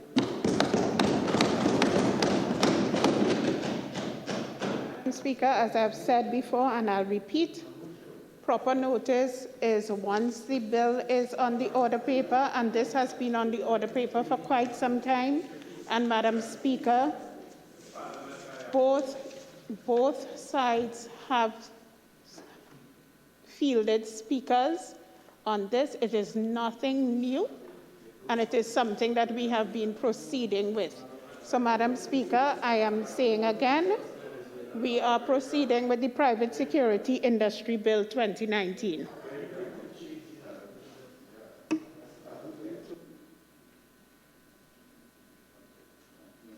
Just can I ask through you, Madam Speaker, if the decorum of the House has just been eroded and the opposition will not be given any notice in the future on bills that we are, I just want to ask that question to the Leader of Government Business.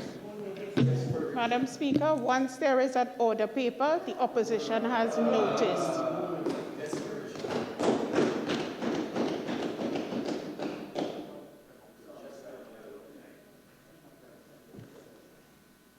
Okay, so we shall proceed. I'll again ask that we maintain the 8-6 balance.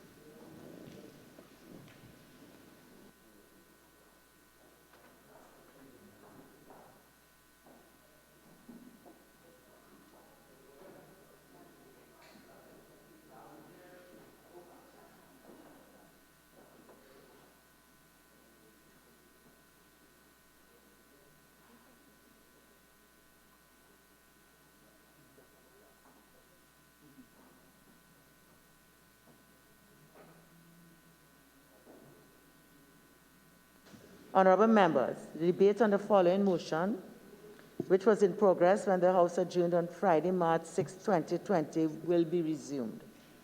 Be it resolved that this House adopt the report of the Joint Select Committee appointed to consider and report on the Private Security Industry Bill 2019.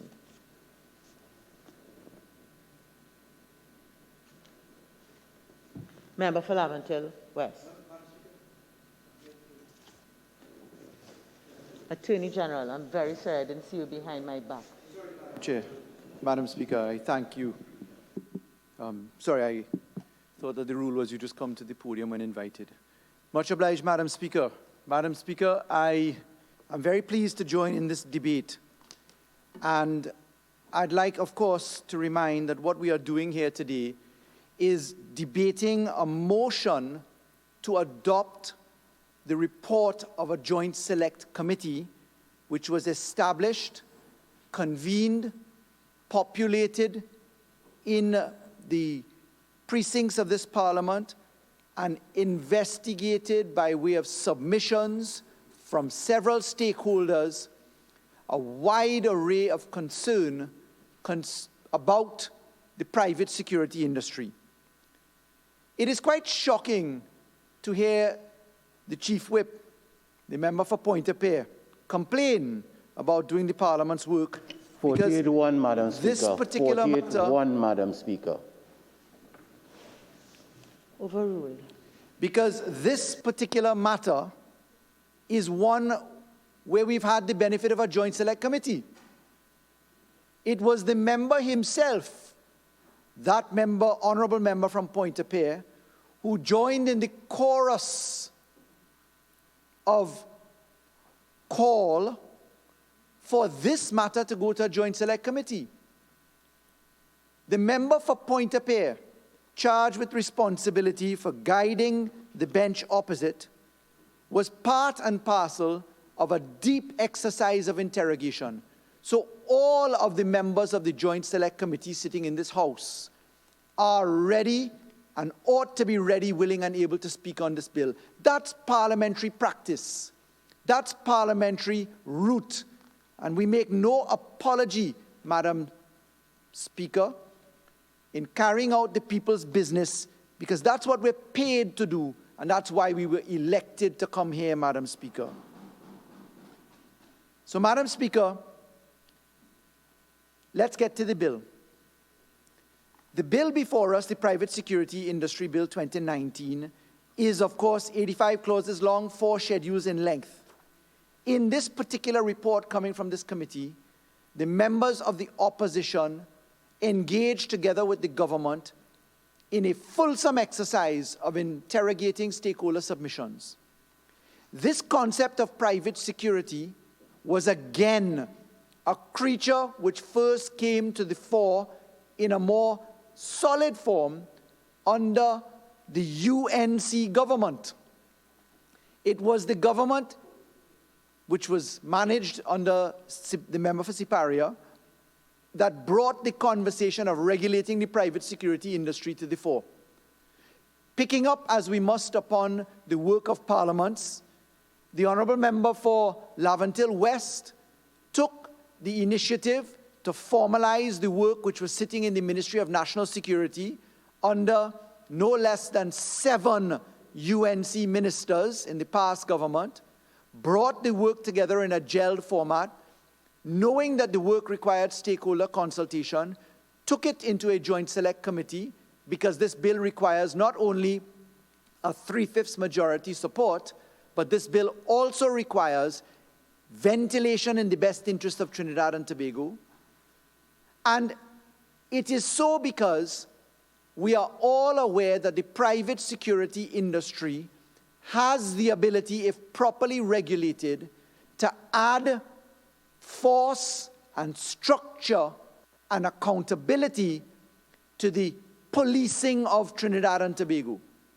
Trinidad and Tobago has the benefit of what we call eyes everywhere, hands everywhere, and policing everywhere.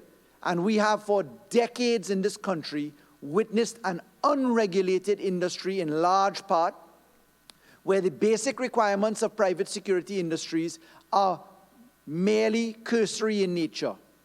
This bill proposes in its several parts that we establish, first of all, a regime of private security authority, a statutory authority in Part 2. We require it to be financed in the regular mechanism ways that we do that in Part 3 of the bill, in clauses 14 to 21, that we staff the authority in Part 4 of the bill, in clauses 22 to 26, and then we create a regime of inspectors under Part 5 of the bill, Part 5 of the bill allowing for us to have the inspectors go into the body and arrangement of all persons who apply to be participants in the private security industry by way of license. These inspectors are now clothed in law to ensure that quality and consistency of standards are maintained across the industry.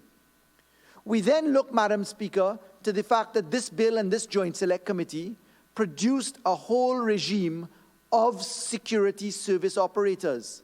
We divided them generally into the fact that everyone must be licensed. We inquire and we bring forward recommendations that there should be different types of employment, in particular propriety, security employers, security officers of a general type, and those who engage in special security office provision, as well as in managing that industry by implementing as well in law the Private Security Service Review Council, which we find under Part 10 of the bill. Madam President, what is quite interesting is that this bill, as constructed, was brought here with a 3/5 majority because we were touching and concerning a few constitutional rights quite properly. Those constitutional rights involve, of course, the right of the individual to liberty, the right of the individual to enjoyment of property, the right of the individual to respect for private and family life, which we find all in Section 4 of the Constitution. In fact, it is clauses 28, 36, 37, and 41 of the legislation, including 42, 49, and 59 that require us to have a special majority at all. Clause 28 of the bill treats with the ability of inspection by security services operators, inspection of security services operators, where an inspector can conduct random inspections, entering into premises, etc. The inspector may seize articles found and take it to a magistrate. There are warranted circumstances as well.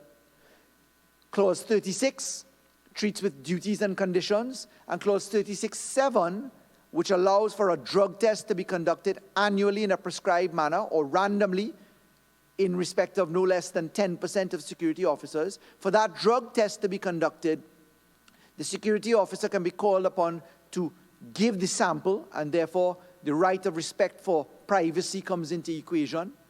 In Clause 37, where we look at the operator to employ persons to perform support security services, again, in this special arrangement, Clause 37(3) allows, yet again, for random drug testing, and therefore the intrusion upon the person happens. In Clause 41, we look at the duties of a propriety security officer, and as it relates to the employer specifically. And here in Clause 41(3) is where we look at the propriety security officer, again having the employer able to carry out random drug testing. Clause 42, again, 42(3), we're looking at the regime of propriety security employer to employ persons to perform support security services. We introduce yet again the drug testing requirement. Clause 49 has the powers of a security officer, and these powers resemble powers to detain, powers to seize weapon, powers to seize articles. We look at Clause 59, powers of peace enforcement officers. And again, we note that we touch and concern some of the Section 4 rights. Madam Speaker, it is wide open to this Parliament to in fact remove the formula by which we have these 3/5 majority rights touched and concerned. It is open to us to apply a method of due process, to apply a method of going to court to obtain a warrant for inspection, thereby ensuring that judicial autonomy applies to the intrusion of a right, in this case here, the right to privacy or private life and family life. It is open to us to include the drug testing as a conditionality of license, and therefore the mandatory nature of drug testing falls to be one tied into the issuance of the license, and if you choose not to have a drug test, your license can be suspended. It is also open to us to have the inspection of premises brought about by way of a licensing regime and by use of due process or warranting. So I am putting quite simply here now, Madam Speaker, we can change this bill into a simple majority bill quite easily at committee stage. And I say that, Madam Speaker, confident that once the law is amended, the bill is amended to allow the powers that touch and concern fundamental rights in Section 4 of the Constitution to be managed by way of a due process treatment and by way of the court issuing warrants and by way of conditionality of licenses, we can pass this law. You see, I say this, Madam Speaker, because we have just seen two critical pieces of legislation shot down by the opposition. In this particular Parliament, we are given a constant exhortation from the opposition that every bill must go to Joint Select Committee. We take it, as we did in this bill, to Joint Select Committee. We have no objections in the Joint Select Committee, this Joint Select Committee. We have no objections in the Joint Select Committee to gaming, for example, now that that has passed us. In fact, we have support from the UNC. But when it's time to come to the Parliament floor to pass laws, be they bail amendment laws, to make sure that grenades and machine guns are not allowed for persons who want bail, be they bona fide law that you take 6 years to consider in Joint Select Committee, like the gaming law, where you have the opposition when in government saying yes to the same law. It seems that the purpose and intent of the opposition on all legislation to better this country, this bill in particular, it is met with by a simple obstruction and by a simple frustration of the advancement of the people of Trinidad and Tobago. Madam Speaker, there has to come a point in time when we must decide what this country's future is going to look like. Madam Speaker, and in this bill, 48-1. Overruled. And in this bill, in the several clauses that we look at in particular clause 5 of the bill, where we're looking at the prohibited class of persons who cannot be private security officers under license. When we look at part 6 of the bill, when we look to security service operators, in particular section 32, who can provide security service operations.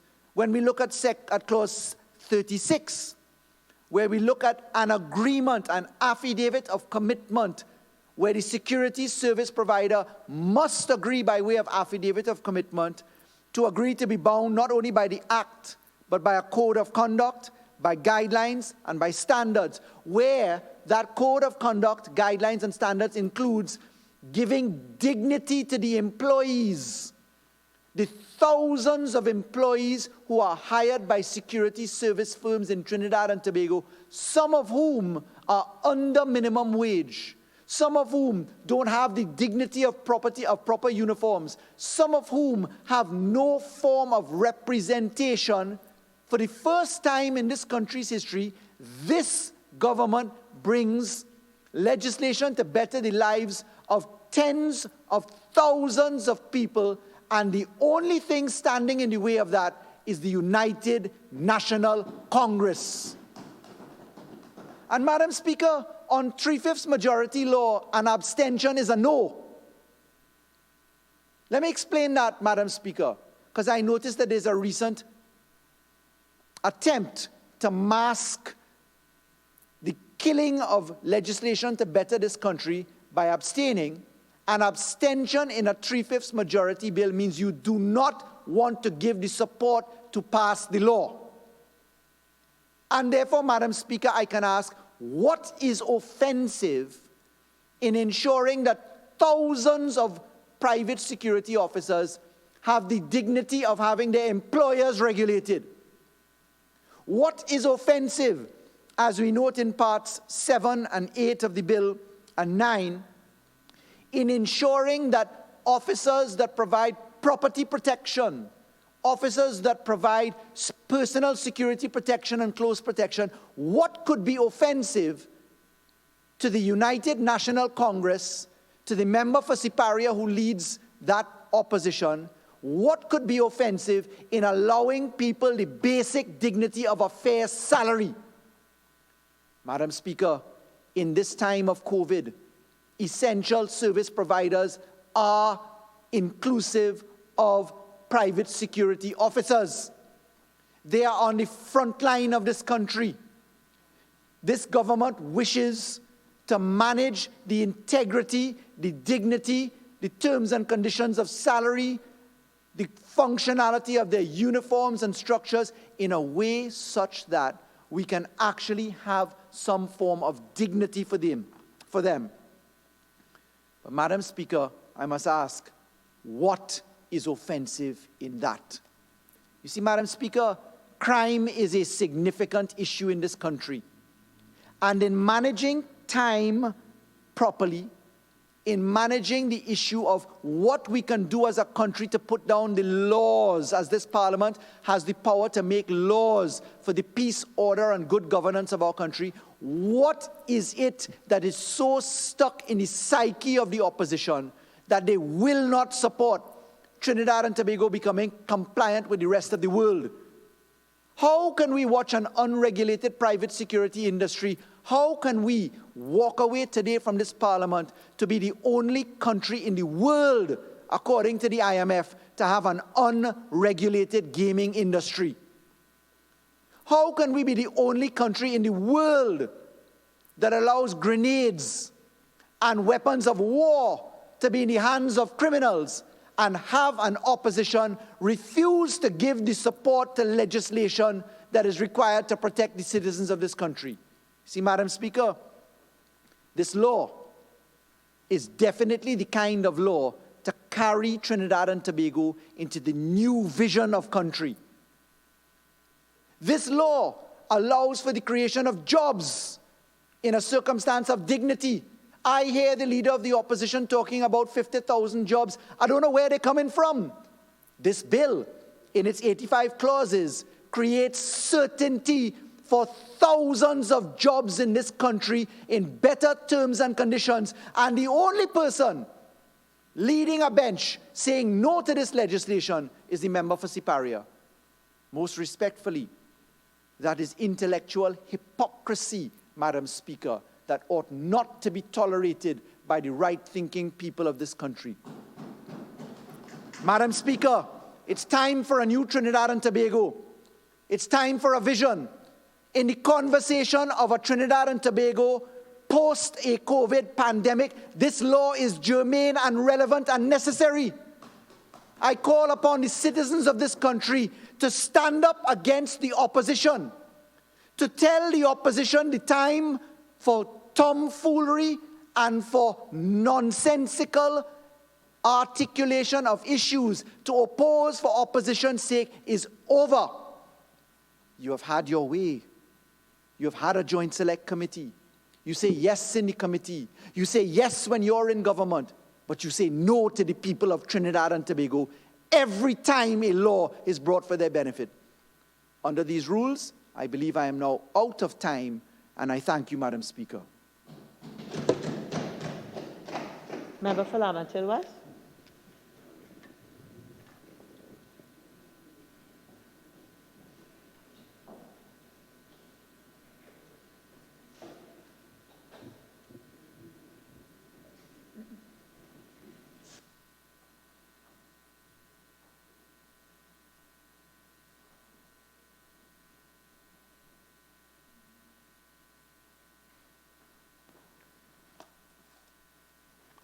Thank you very much, Madam Speaker.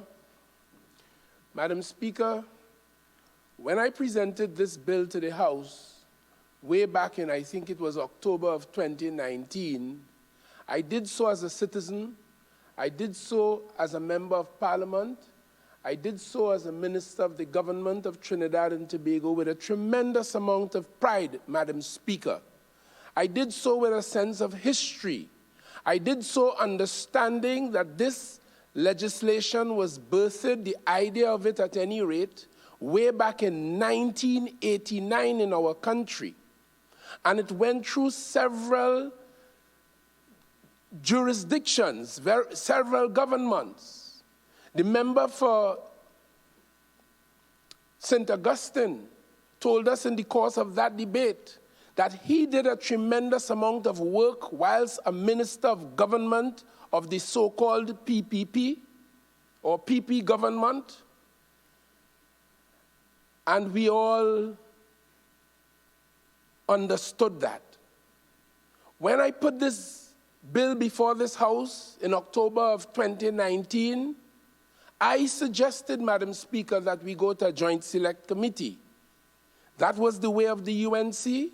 We considered as well that it required some contemplation, some refinement, and we sat there. The member for Pointe-à-Pierre, as the Attorney General just reminded us, was a prominent member of that Joint Select Committee, and Trinidad and Tobago, paying us as parliamentarians invested their money in us. We spent hours. We spent all of 3 months. We had an extension for about another month, using up the salaries that the taxpayers of this country pay us.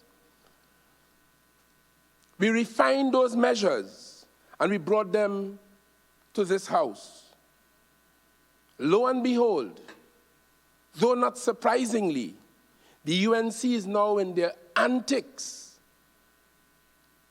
and childishness, taking a stand against this very important piece of legislation, which, as the Attorney General mentioned, and which we agreed when we debated this a few weeks ago in this House, was critical in our fight against crime and hypocritical on the part of the UNC, which complains every day about crime in this country, and they were made to understand in the Joint Select Committee and otherwise that the 50,000 private security officers operating unregulated, under-resourced, under-trained as they now are, can, through this legislation, up their game, improve their quality, their standard, their delivery of service, work in collaboration with the state security apparatus to make Trinidad and Tobago the safer place that it can be. But as the Attorney General poignantly indicated earlier today,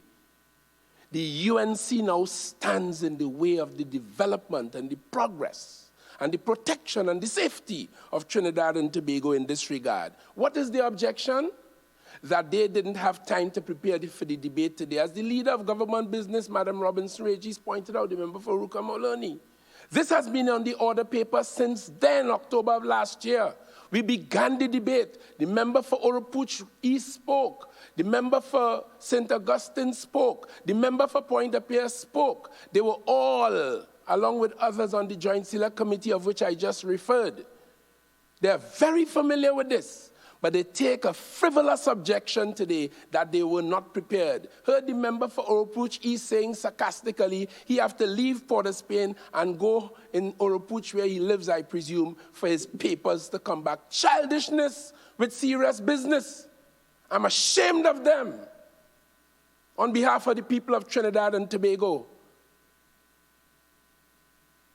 Madam Speaker, but when the member for Oropuch East spoke on the last occasion, he signaled even then, when they were all here and they had their papers, and there was no issue on that score, he signaled their intention not to support this.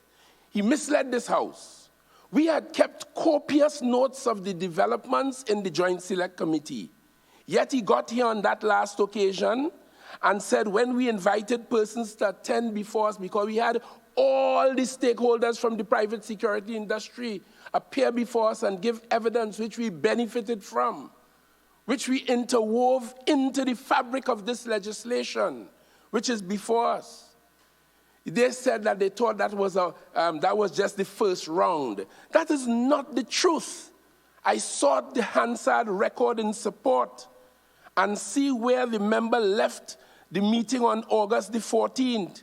And was not present during the discussion where stakeholders were invited to appear. But members Lee and Hossein were very present. And they were present at the 8th meeting of that Joint Select Committee. And the question of the desire to invite additional stakeholders never arose. There is no such thing in there. And they raised a number of other frivolous objections, Madam Speaker. Madam Speaker,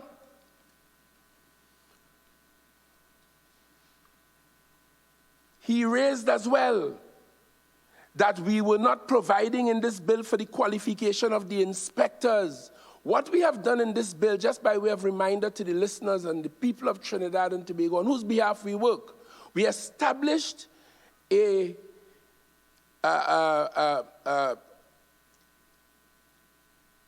entity which will have the responsibility for supervising, for monitoring, for setting standards, for the security industry. And of course, in order to do that effectively, we established the position of inspectors. And as the AG reminded us a while ago, these inspectors will be looking out for Trinidad and Tobago for the state. They will go to the business places of, the workstations of the security operators to make sure that the law is being carried out, to make sure that the employers, the operators, are staffing and equipping and all of that, complying with all the laws of Trinidad and Tobago as they're supposed to.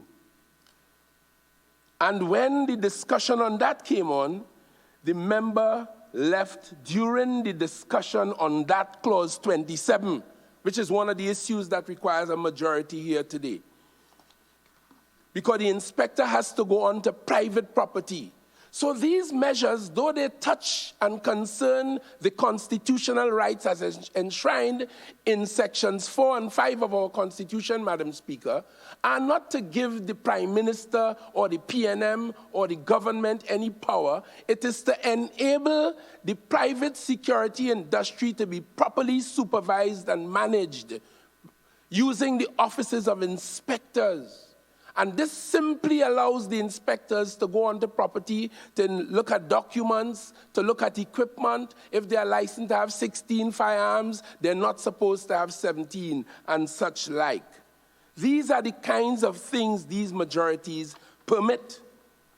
And of course, no one wants to know that you have military or paramilitary personnel or security personnel under arms guarding important people and places and institutions in any country under the influence of alcohol or any other drug.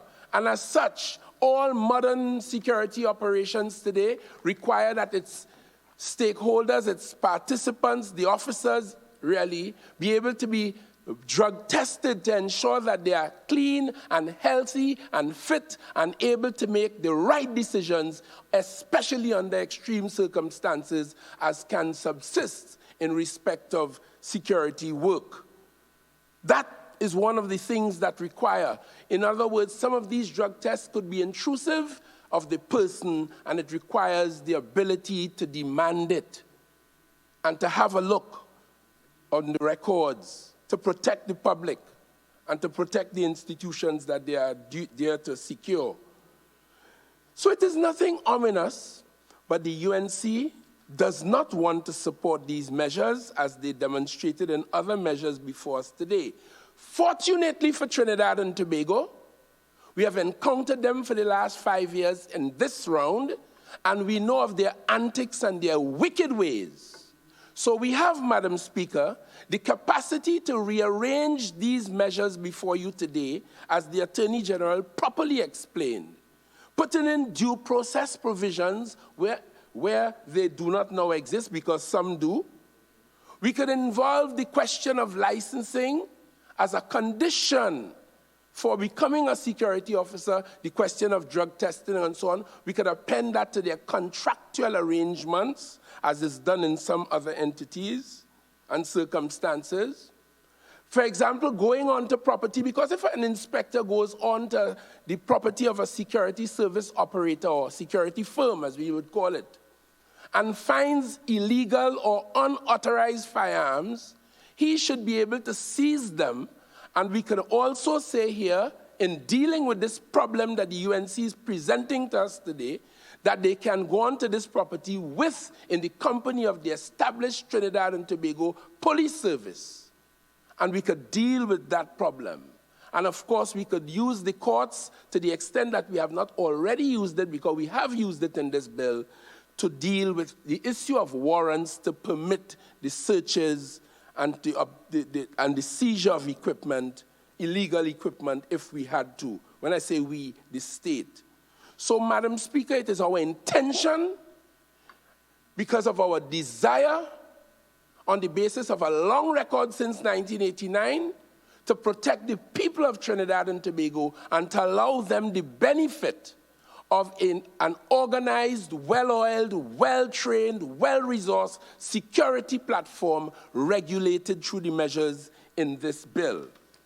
The Private Security Industry Bill 2019, as it is so called. So, Madam Speaker, with those bits said, I want to announce truthfully to my friends on the other side, obtrusive and obstructionists as they always are, that we are going to proceed with these measures here today.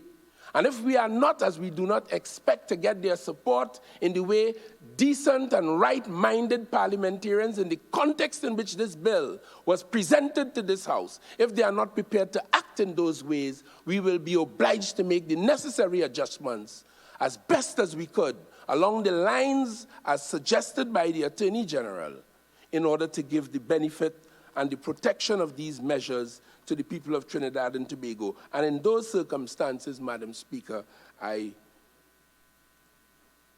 would like to say that I call on my friends on the other side, even at this last moment. I think I have another 7 minutes or so, Madam Speaker. Am I correct, Madam Speaker? Yes, yes. I thank you warmly. I would like to call on my friends, particularly the member for Pointe-a-Pierre, who sat and led the opposition's team in that Joint Select Committee along with other independents. I call upon the member for Pointe-a-Pierre. I call upon the member for St. Augustine. I call up, well, let me leave Oropuch East out. He is beyond repair in that regard, Madam Speaker. In that regard, I'm obliged. I'd like you to just... I'm obliged, Madam Speaker. Madam Speaker,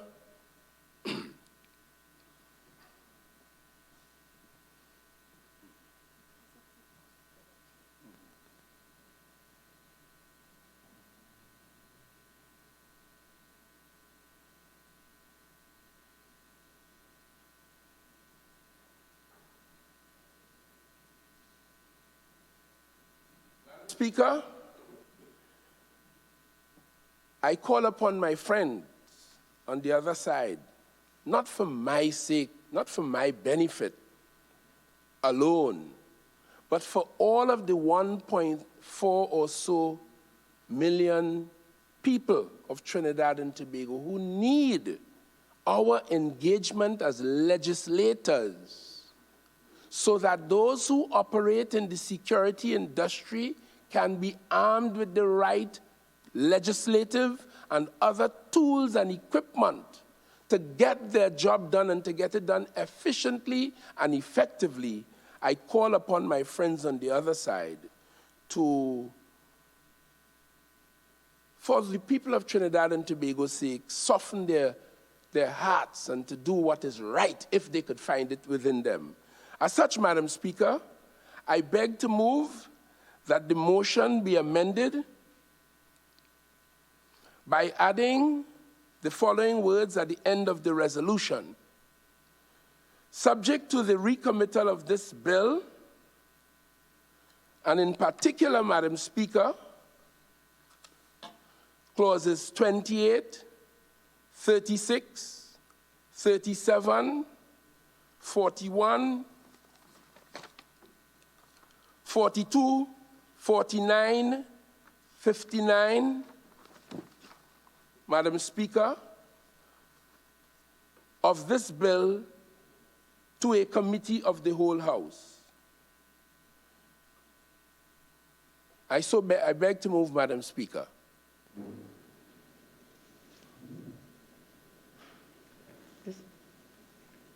This amendment will need a second. Yes. Madam Speaker, I beg to second. Thank you.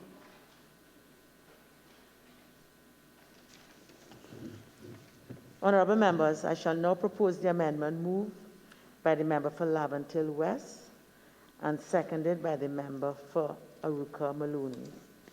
The question is that the motion be amended by adding the following words immediately at the end of the resolution, which will read as follows: subject to the committal of the bill, particularly clauses 28, 36, 37, 41, 42, 49, and 59 of the bill to a committee of the whole.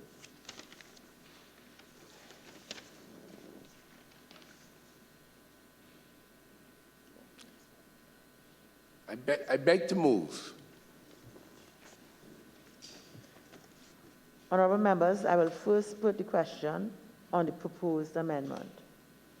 The question is that the motion be amended by adding the following words immediately at the end of the resolution. Subject to the recommittal of the bill, and in particular clauses 28, 36, 37, 41, 42, 49, and 59 of the bill to the Committee of the Whole House. Those in favor say aye. Aye. Those against say no. I think the ayes have it. Honorable members, I shall now put the question on the original motion as amended. Be it resolved that this House adopt the report of the Joint Select Committee appointed to consider and report on the Private Security Industry Bill 2019 in the 5th session of the 11th Parliament, subject to the recommittal of the bill clauses 28, 36, 37, 41, 42, 49, and 59 of the bill to a Committee of the Whole House. All in favor say aye. Aye. Any against? The ayes have it. The House will now go into the Committee of the Whole to consider the clauses 28, 36, 37, 41. Leader of the House. Sorry, thank you. The mover of the motion did say the entire bill in particular. So it's the bill, but those in particular. Thank you, ma'am. So, thank you, and I will propose the both questions just to ensure that I have it correct. Honorable members, I will first put the question on the proposed amendment. The question is that the motion be amended by adding the following words immediately at the end of the resolution, subject to the recommittal of the bill and in particular clauses 28, 36, 37, 41, 42, 49, and 59 of the bill to a Committee of the Whole House. Those in favor say aye. Aye. Those against say no. I think the ayes have it. Honorable members, I shall now put the question on the original motion as amended. Be it resolved that this House adopt the report of the Joint Select Committee appointed to consider and report on the Private Security Industry Bill 2019 in the 5th session, 11th Parliament, subject to the recommittal of the bill and, in particular, clauses 28, 36, 37, 41, 42, 49, and 59 of the bill to a Committee of the Whole. All in favor say aye. Aye. Any against? The ayes have it. This House will now go into the Committee of the Whole to consider the bill and, in particular, clauses 28, 36, 37, 41, 42, 49, and 59 of the bill.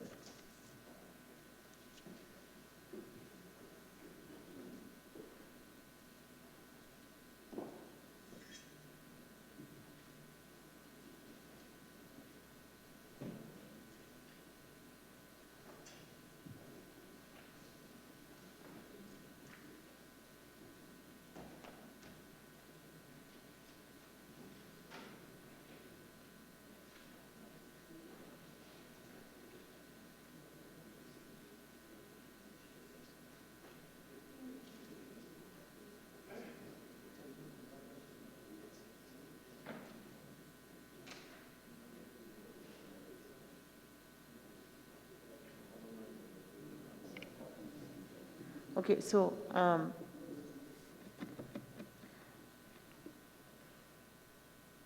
might I inquire, Member for Laventille West, there are going to be amendments to the bill. Can you indicate how soon those amendments can be presented to be circulated for the members here present and to assist us in proceeding in an expeditious manner. May I Attorney just General. assist only because I got the communication whilst my colleague was wrapping up. Madam Chair, the CPC's department has had a small difficulty in their printing, and it seems as if we will not be able to get the circulated amendments in time. We'd want to make sure that our colleagues have sight of these circulated amendments to make better use and to comply with the standing orders to make better use of time. And in those circumstances, I think that the Leader of the House may intervene at this point.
Of the Attorney General and Legal Affairs. Yes, Madam Speaker, as we concurred a while ago, the CPC's difficulty has put pay to what we were about to do here today. As a result, I would like to move, Madam Speaker, that in accordance with Standing Order 74, I beg to move that progress be reported to the House. Honorable members, the question is that progress be now reported to the House. Those in favor say aye. Aye. Those against say no. I think the ayes have it. This committee meeting is adjourned. The House will now resume.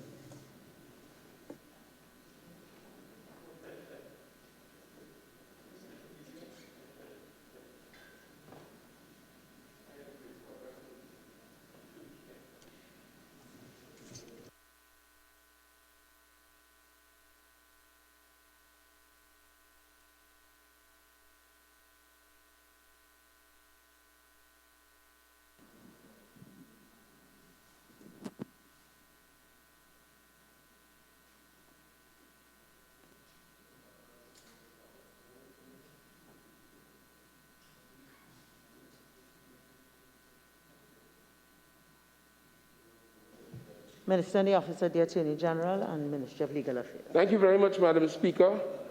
Madam Speaker, in accordance with Standing Order 7014, I wish to report progress of this bill of the work of the committee of a whole.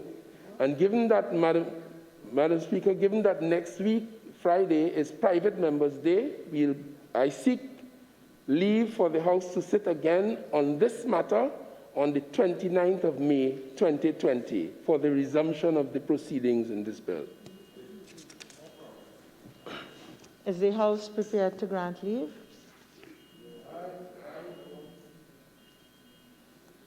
Honorable members, leave having been granted, the committee stage of the Private Security Industry Bill 2019 will resume on Friday, the 29th of May, 2020. Leader of the House. Madam Speaker, I beg to move that this House do now adjourn to Friday, the 22nd day of May 2020 at 1:30 p.m. Madam Speaker, that Friday is Private Members' Day, and I will give way to my colleague to tell us what we will be doing on that day. Madam Speaker, I am surprised that my colleague is asking me what we will be doing, but But Madam Speaker, I have to discuss with my caucus, and we'll give ample notice of what we'll be doing on Friday, the 22nd of May. Honorable members, the question is that this House do now adjourn to Friday, 22nd May 2020 at 1:30 p.m. All in favor say aye. Any against? I think the ayes have it. This House now stands adjourned to Friday, the 22nd day of May 2020 at 1:30 p.m.